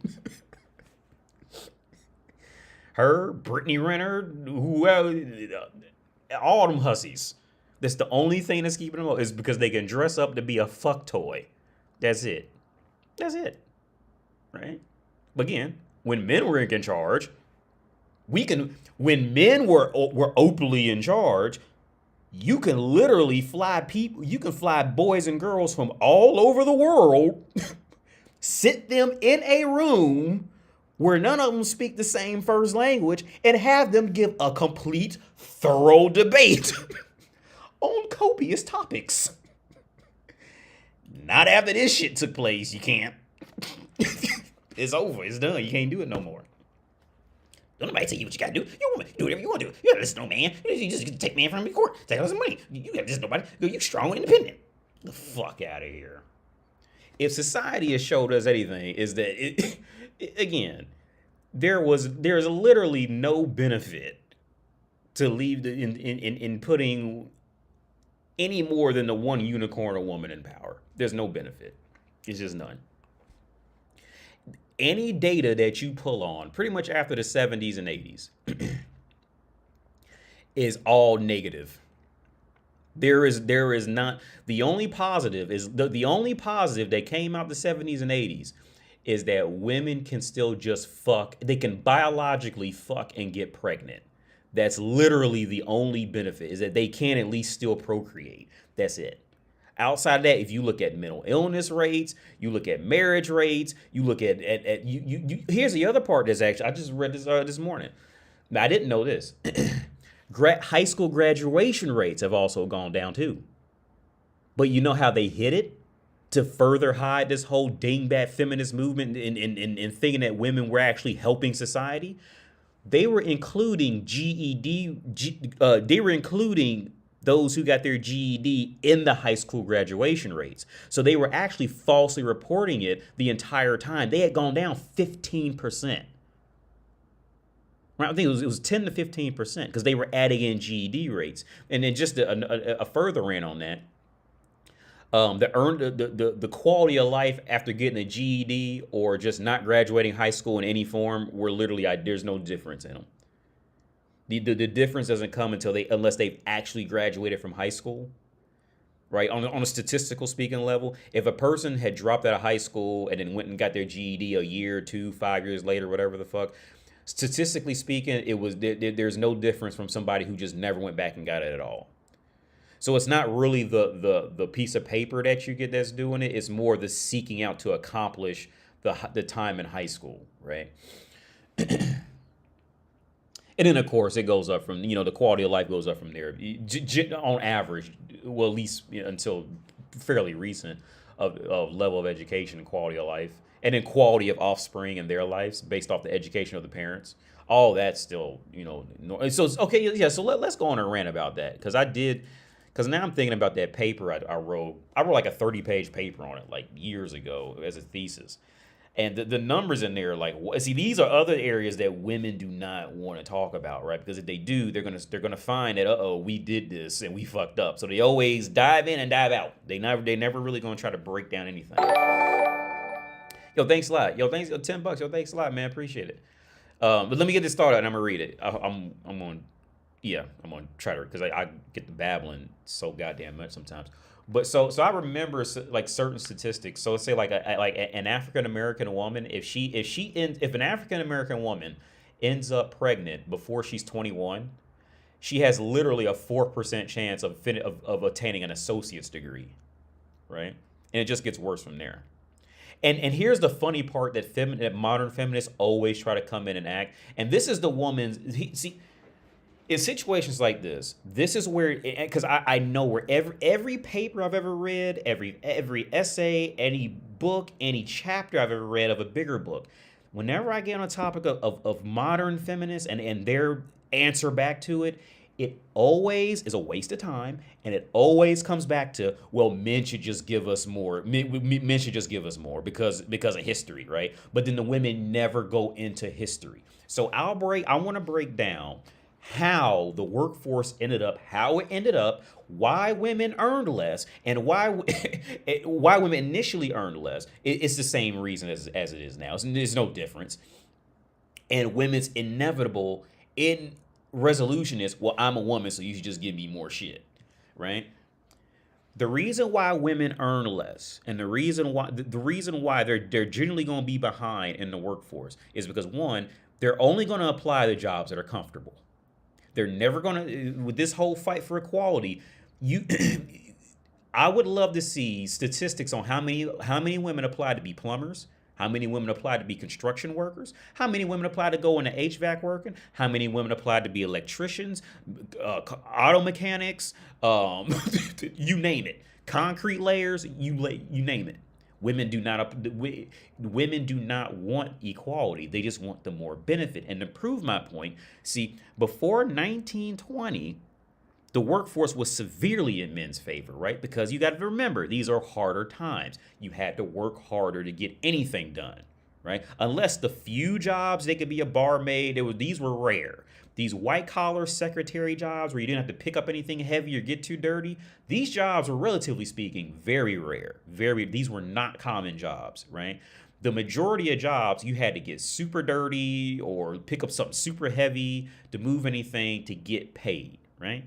Right. So again, the white collar jobs were very rare. So since women statistically, even to this day, do not pick to go out and work heavy jobs, it was the same thing in the early 1900s and before. It was the same thing. Women are not going. They do not want to go out and do any heavy lifting. They just don't. There's no fight around. And this is where feminists will never, ever introduce. And it doesn't matter if she went to MIT, Stanford. Yeah, I read all of them. And they never go into this. They never go into this fucking absolute fact. They never touch on it. They always dance around it and then run off to saying we should just get more money because we women, right? So the white collar workforce did not become a thing until roughly around 1920, and coincidentally, that's when air conditioning was invented, right? Because somebody actually commented that, and I got to looking into it later. But even then, now I will give feminists this side of argument, which modern feminists will run away with it, whereas older women, they'll know where I'm going with it. I will give feminists, the modern feminists, this benefit of, since men did make up majority of the workforce at the time. Remember, the majority of the workforce was hard work, right? Unless you got lucky after the Industrial Revolution and you was putting matchboxes together, some shit like that, you was outside humping, right? See, wasn't no women out there. Okay, and then so here's the thing. In a society that's built off meritocracy, meaning your work ability will put you in this job, well, men will go out there and make them cobblestone roads. Men were out there building houses. See, in the rare occurrence that a woman did come up and say, "Hey y'all, I think I want to build this house with y'all," she gonna walk up there and go, "Ow, it hurt my hand," and they gonna fire the bitch because she can't keep up, right? And see, this is where modern feminists always run away from these basic facts, right? FAX, facts. So what happened was man ended up dominating the workforce. Pretty much anything of value, man's going to be dominating it, right? So men dominated the workforce. Well, after the white collar boom of roughly around 1930 to 1940, there was a boom in white collar jobs. Well, the men wanted to go off to those jobs because at this point, the men deserved it. The men were out there breaking their fucking backs. They were breaking their fucking knees. They were tearing up their feet. They was all this to come home and feed the wife and kids. So if anything, the men, if you want to be real about it, those men deserve to go off in there and sit at that fucking desk because they was out there in that fucking heat and built the fucking building for that desk to sit in. Right? And see, this is where modern feminists, it doesn't matter how educated they are, they always run away from these core facts because a woman's, like I said last week, woman's core reason for existing is to consume and destroy, not build anything. She's not going to make anything. See, woman sees that building, and as far as woman's concerned, that skyscraper grew from the ground. As far as she's concerned, she ain't thinking about the motherfuckers who went out there and fell off the fourth floor and died and, got nails stuck in their legs because they, bumped the wall the wrong way. And all. She ain't thinking about that. See, woman, she walks in the world and expects. I just expect it to be done. You see?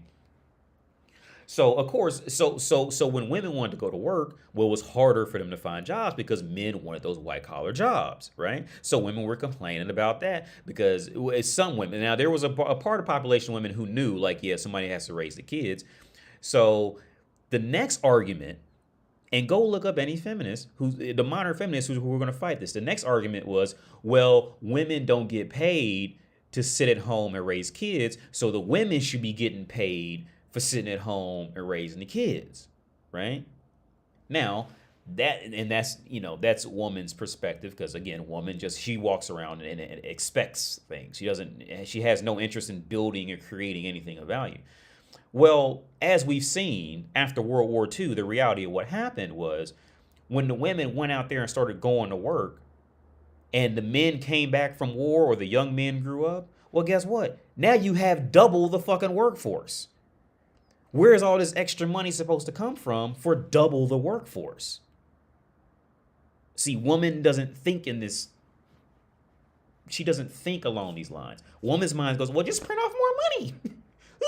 See, she doesn't. Again, this trickles into creating, and woman doesn't create anything. She just walks around and expects. She expects things, right? So essentially now you have double the people in the workforce. So wages now got cut. You just do the basic fucking math. The wages relatively got cut in half to accommodate for more women and more men in the workforce, which came out to be more expensive because this is woman's path in life. Woman is always going to be an expense. So now the woman wants to work. Well, who's going to raise the kids? Now you got to come up with money.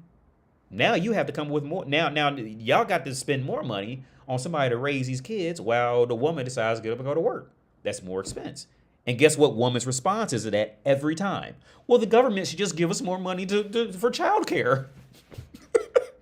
This is why women are always laughed at in educated worlds. Is because anybody who knows how to read into it, look into what woman's response historically has always been in this. Her response is always is to just sit around and wait for man to give her something.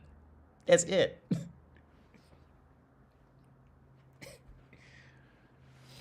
Zuki 7780, feminists don't give a damn about blue collar jobs, and if not, they would try to compare themselves and say that they're equal to we women. We can do blue collar jobs also. Oh, yeah.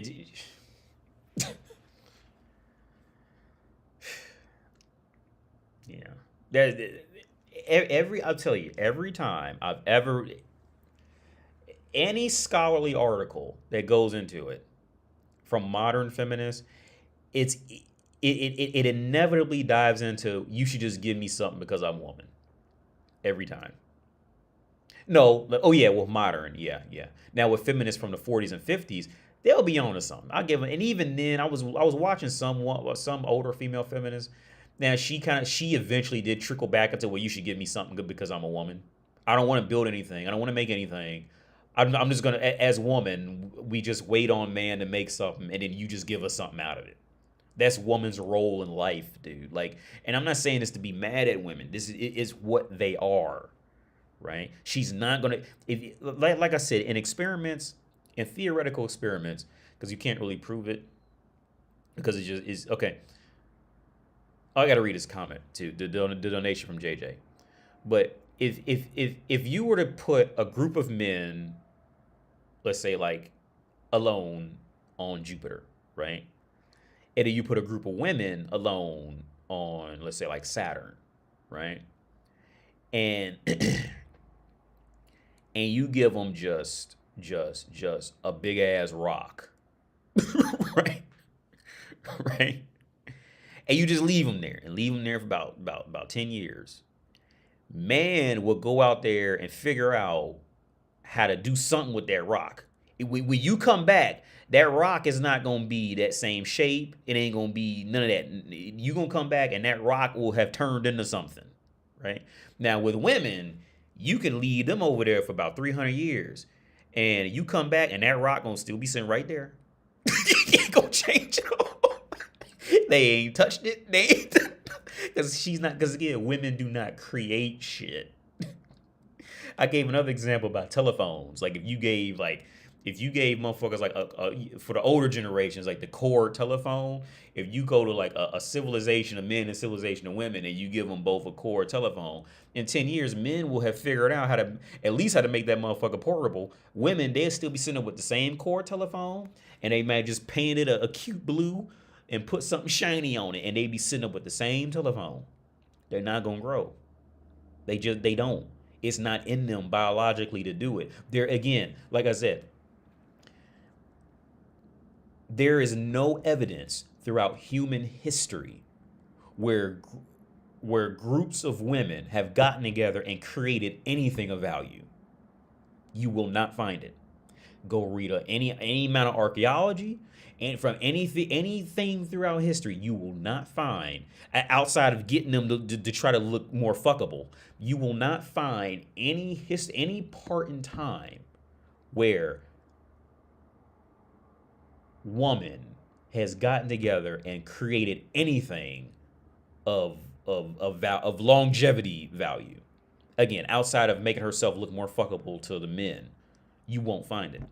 And why is it that feminists never talk about this? Why is it that feminists are always afraid of history when it comes down to just breaking down the basic core facts? They always run away. It doesn't matter how educated she is. She's going to run away from it.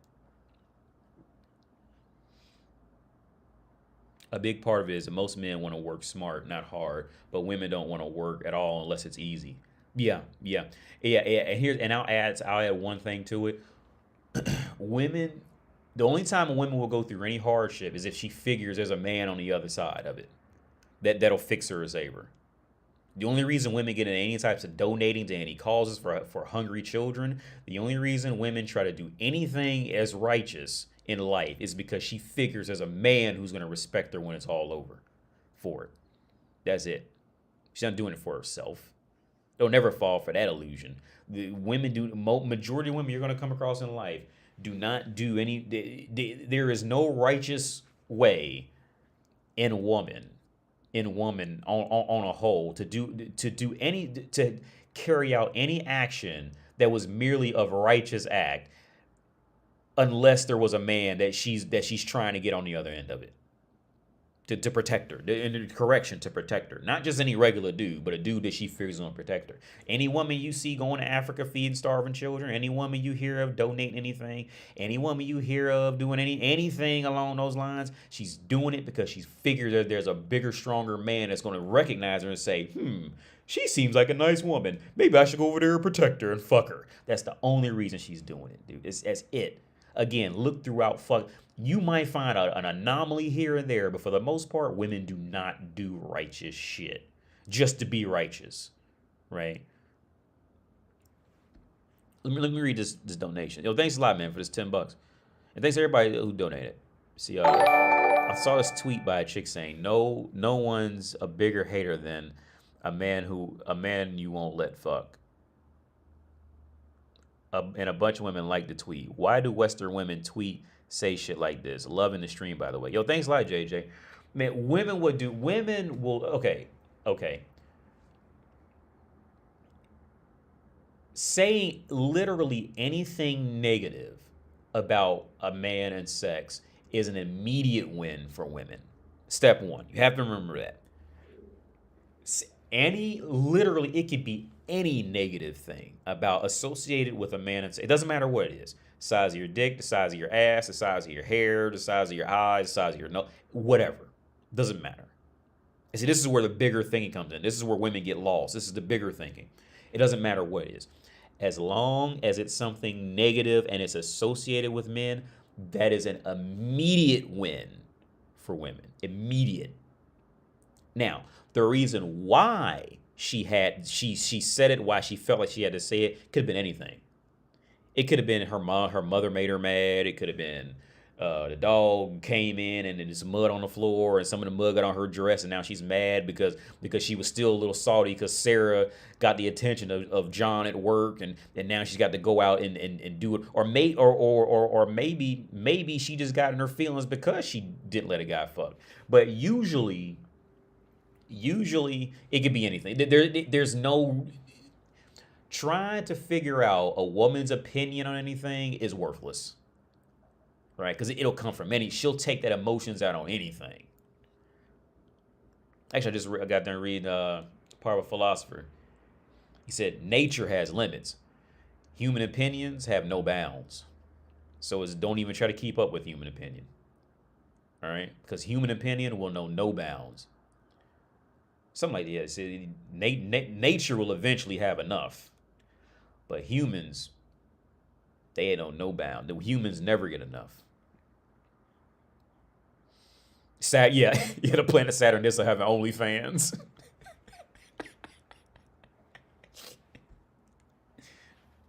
Women on Saturn would cry until they have no more tears. Yeah.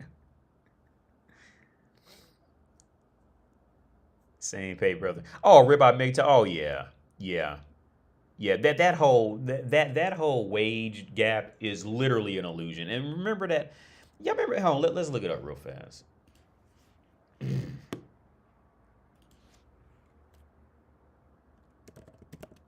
shit! Hang on. Y'all remember this?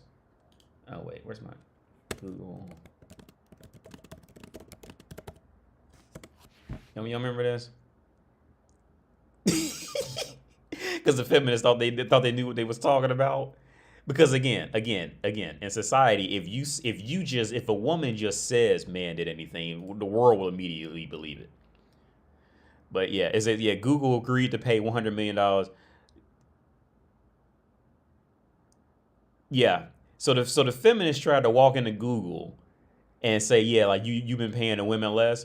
So the shit ended up catching steam, and Google actually had to get audited for it. I'm pretty sure they got audited for it, and they found out that they ended up finding out that they paid women more than the men, and every feminist shut the fuck up about it. Every feminist they did, and they hope nobody found out about this.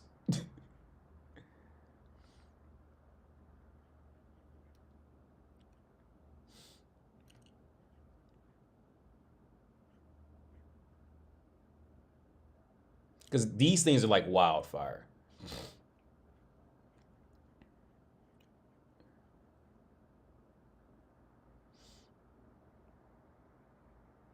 Oh, no. This is the one. This was the second one. This was the second one. No. There was two of them. This is not the right one.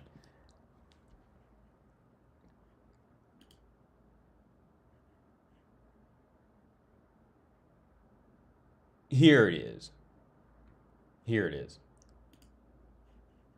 They had underpaid the men. And they had to pay the men like $3 million, something like that. Here it is. I think, is this it? Yeah, they had to pay the men like $10 million for all these people.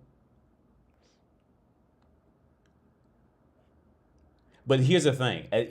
As a woman, if you can just say something that well, even in the court systems, like, okay, so here's a scenario right now. So I had a meeting where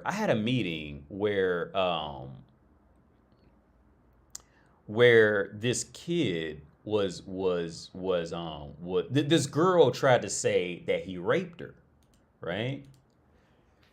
And I just voiced my honest opinion. I said, look, trying to figure out if he did it or not, trying to find out if the kid raped this girl or not, that's a waste of time trying to figure it out, all right? Because this is between him and that girl. But the thing is, all she has to do is just say it, and he's immediately guilty. And on top, as long as she just said that, she knows she can get something out of that. If a woman with where the West is now, if she just says you looked at her, if you was a creep and looked at her and gets people to believe that, she'll get something out of that later on. Because now it's just a witch hunt, right? It's just going to be, okay, speaking about witch hunts, let's talk about that Donald Trump shit, which I don't know much about, but it's going to be, it's going to turn into a witch hunt, just like from what I understand they're doing with Donald Trump because he paid a hooker to shut the fuck up, right? Now, I don't know the deeper intricacies about it, and I really don't care. He was fucking a washed up hooker and paid her to shut the fuck up, right? Stormy Daniels is a washed up old hooker. That's what she is, right? But she just sucked the right dick, right? That's woman's claim to fame, is sucking the right dick. And it turned into a witch hunt.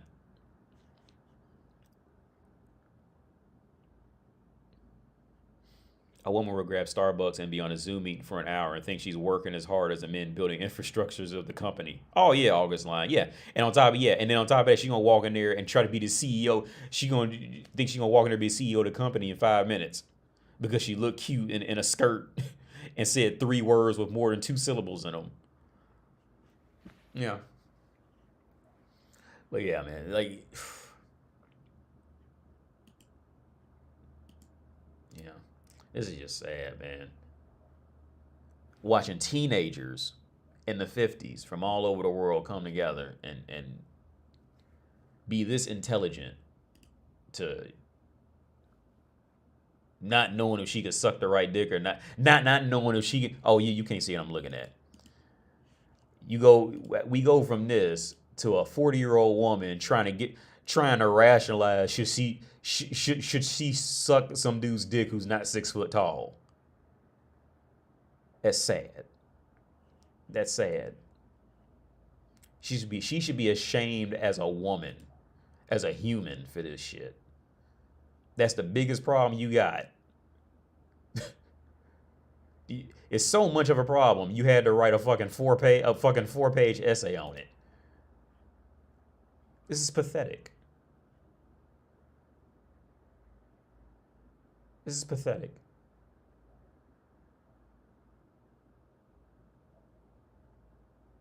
It's just nonsense. It's just ridiculous. This is nonsense. And she's writing every week too. Every week, every couple weeks. This is pathetic.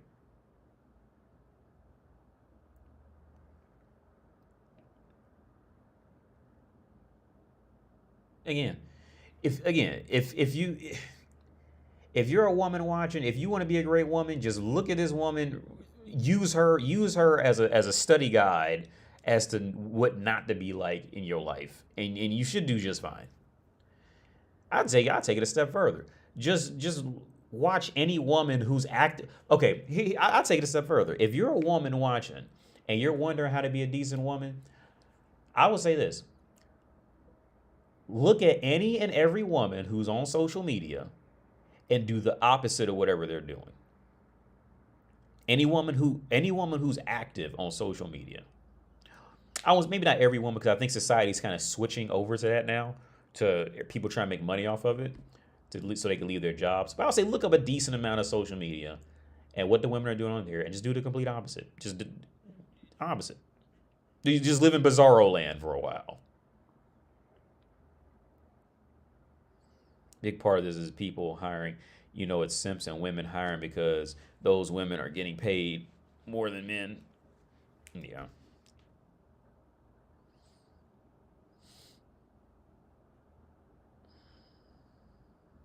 Oh, yeah, for the same. Women have no clue how much work men do. They don't even, oh, yeah, no. August, like, yeah. Yeah, I agree. Yeah, no. Like I said, 85% of what gets a woman in anywhere is one, somebody just wanted to fuck her, or somebody just wanted to fuck her, or have some woman in there so other people can look at, you know what I mean, that type of shit. Let's be real about it. Like that's 85% of the reason. Okay, depending on especially depending on the workforce that you're in, because again, if women are so awesome and so great, why is there no women fixing motorcycles on a massive scale? Why is there no women pouring concrete on a massive scale? Yeah, when that starts to happen and they genuinely keep up with it, then I'll give them the benefit of the doubt. I say, yeah, maybe you can do it. But historically, the woman has never done it, right? And if let's say next year, every time I see garbage men come up the street, every time I see somebody fixing a pothole, at least half of them are women. I say at least a third of them are women. 25% of them are women. I'm like, oh, maybe I was wrong. Maybe they prove me, but you're not gonna see it because we're all in the female application. Where's all those women applications going to? If she's not educated, it's gonna go to call centers, anything clean. And if she's educated, it's just going to get, relatively speaking, worse from there. She's going to want to own the company if she can, or fuck a dude who's higher up than her in that company and live off of him. That's just what it is. Your past comments on Billie Eilish have aged like wine. Oh, word, Javi. I don't listen to her much. I like that song, Bury a Friend. I like the few songs off that album. I ain't gonna lie. I like the few songs off that album. Because I was in Florida when that came out. I was in Jacksonville, Florida, because I still remember watching the video in my hotel room. I was really digging that shit, because I ain't know anything about Billie Eilish at the time. So I ain't gonna act like I didn't like it. But but when I seen her, because in that song Bury a Friend, she goes on about like what do you want from me, like why do you want me and all the shit like that. And then I'm saying it because he wants to fuck you, Billy. Like that's why he's dealing with you. That's in this song. but I could tell by looking at her that she was one of them Nelly Furtados. Like not Nelly. Well, yeah, I think Nelly Furtado fit that same kind of mold. Like she didn't realize she was an attractive girl yet. So that's what was keeping her at least, decent in life. Like that's what I'm pretty sure Julia Louis-Dreyfus admitted to that too when she was on Seinfeld. I think I remember her stating that she always thought she was an ugly woman. So that's what kept her likable as a person.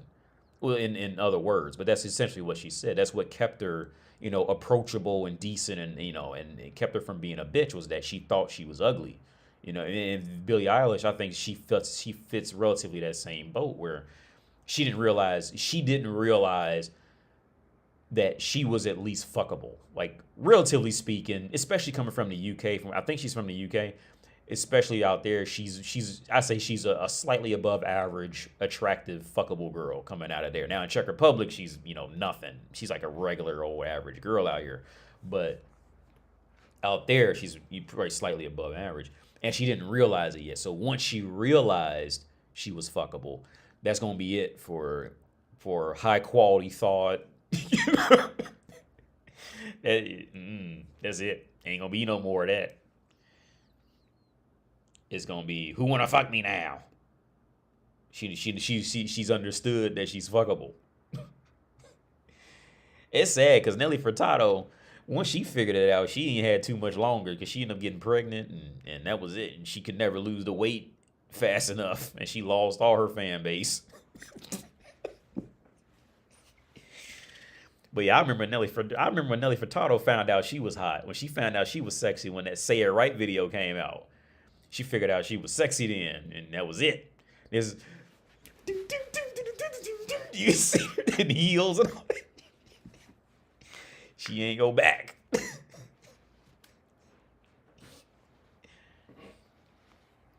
Oh, she fell off. What she look like? Let me look her up. I don't know much about her. I hope I spelled it right.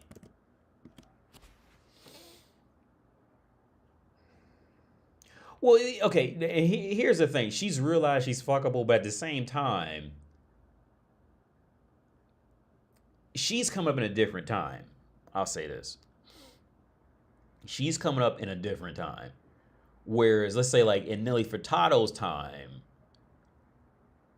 she was more one of the first. Now, this girl is coming up in a time where where fat bitches will worship her if she gets fat, right?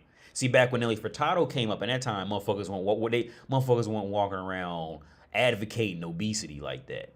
You see what I'm saying? Whereas with Billie Eilish, motherfuckers are advocating obesity. They're advocating not being, perfectly pretty and all that shit like that. So she can still kind of bounce in and out of that shit, if whether she just decides to, stop eating and all that. But even when she falls out of, let's say, like, let's say just like looking like that, which I don't think she looks like anything special. She's just dolled up, but she doesn't look anything special. But let's say when she falls out of that, ends up like this.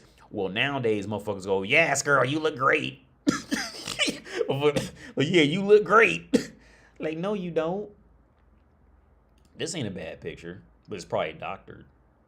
But yeah, she's come up in a different time period. Like, motherfuckers will post a picture like that, and motherfuckers will come fight for her defense. You know what I mean? Whereas, like, 15 years ago, motherfuckers would just start roasting her, and then she'd just be like, oof. Motherfuckers just look, oof. And be like, well, she's done. Like, that's what it did to Nelly Furtado. Look up. Because she got fat. And, here she is. Yeah, she got fat and she gained weight. That was it. Ain't nobody care nothing about she was gone. When she got pregnant. When she got pregnant, her body just she couldn't get, because that's what she was when she was like, yeah, that was, dude. Okay. I think she did lose the weight, but it took her too long to lose the weight after she got pregnant. Because she lingered with that weight for a while. And again, that was a time period where, like, motherfuckers wasn't advocating bitches looking like that. Okay, to be real, Demi Lovato, in my opinion, Demi Lovato was about the last one that she just missed the cut. Right? Like, Demi Lovato just missed the cut of being able to get away with being fat and fucked up. Like, she was right at that turning point when society was like totally down and would have kept, and would have full-fledged followed her after that shit. Because I remember she was getting fat in that, I think it was a Fall Out Boy video, and they tried to put her up in heels, and I looked at her and I was like, oof, yeah, she done lost it. What was it? I think it was, that's when yep, it was around this time when I had seen her. And I seen them legs. I was like, yeah, no, it's over. She just, see, them legs got too chunky. Like, she still don't look bad for real, but as pretty white woman, she ain't make that cut. Pretty white woman back then, it was over.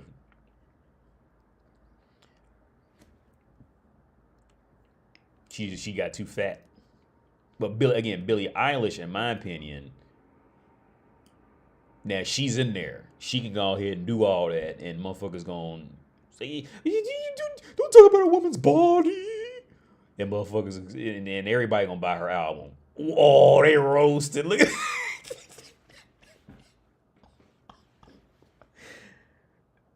they are roasted. What? That's the internet, man. They gonna do that. That's just part of the internet. I like this picture of her. I think, well, yeah, because it looks a little classy. I like that. I think that's a great picture of her.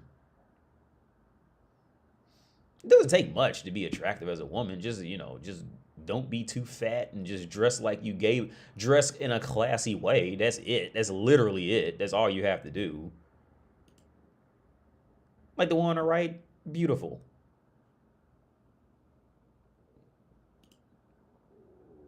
Yeah, that's all. They literally just put a dress on and look like you gave half a fuck without trying to express yourself with purple and green hair. So really, real quick, I want to talk about this other topic. I'm gonna get out of here because it's 9:53. So there was other philosopher talking about why girls, real quick, why girls are doing this, they called it he said, why are they humiliating themselves or something like that, right? Well, that's just what it was. Why are women humiliating themselves now? Right? And I just have a completely different perspective on my opinion on why they're doing it now. Is because, a woman's entire value is her body, right? And it always has been that. A woman's entire value is her body, and how fuckable she is to men, right? That's her entire value. So once you add in, when coincidentally, all this, proliferated after women start going to the workforce, and it's just finally caught its true stride now, right? But see, this is what that workforce does.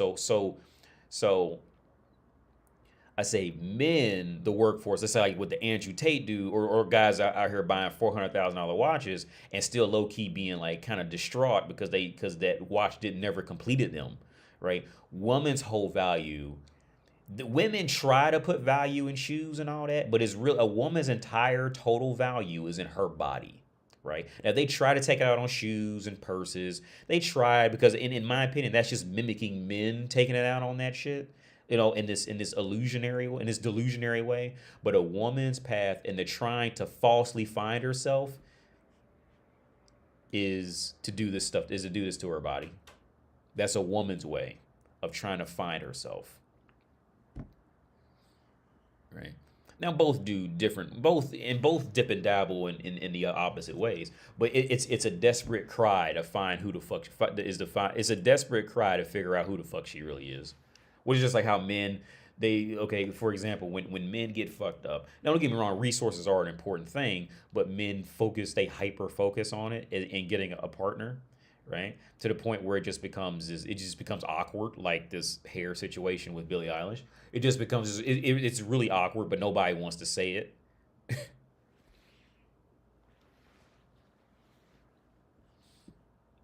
Yeah, she dressing like Big Pun. But yeah, I'm gonna get out of here because I'm fucking hungry and it's going on 10. So yeah, I'm gonna get out of here, y'all. Yeah, I'm gonna try to live stream this video game tomorrow, and if it works, it works. I hope it works right. I'm gonna do the best I can with it. But yeah, I'm gonna try to live stream a game tomorrow night. So I'll let y'all go, man. Yo, thanks everybody who liked, donated, commented, subscribed anywhere. Thanks a lot, man. Appreciate it, and hopefully we'll see you tomorrow. Peace out, man.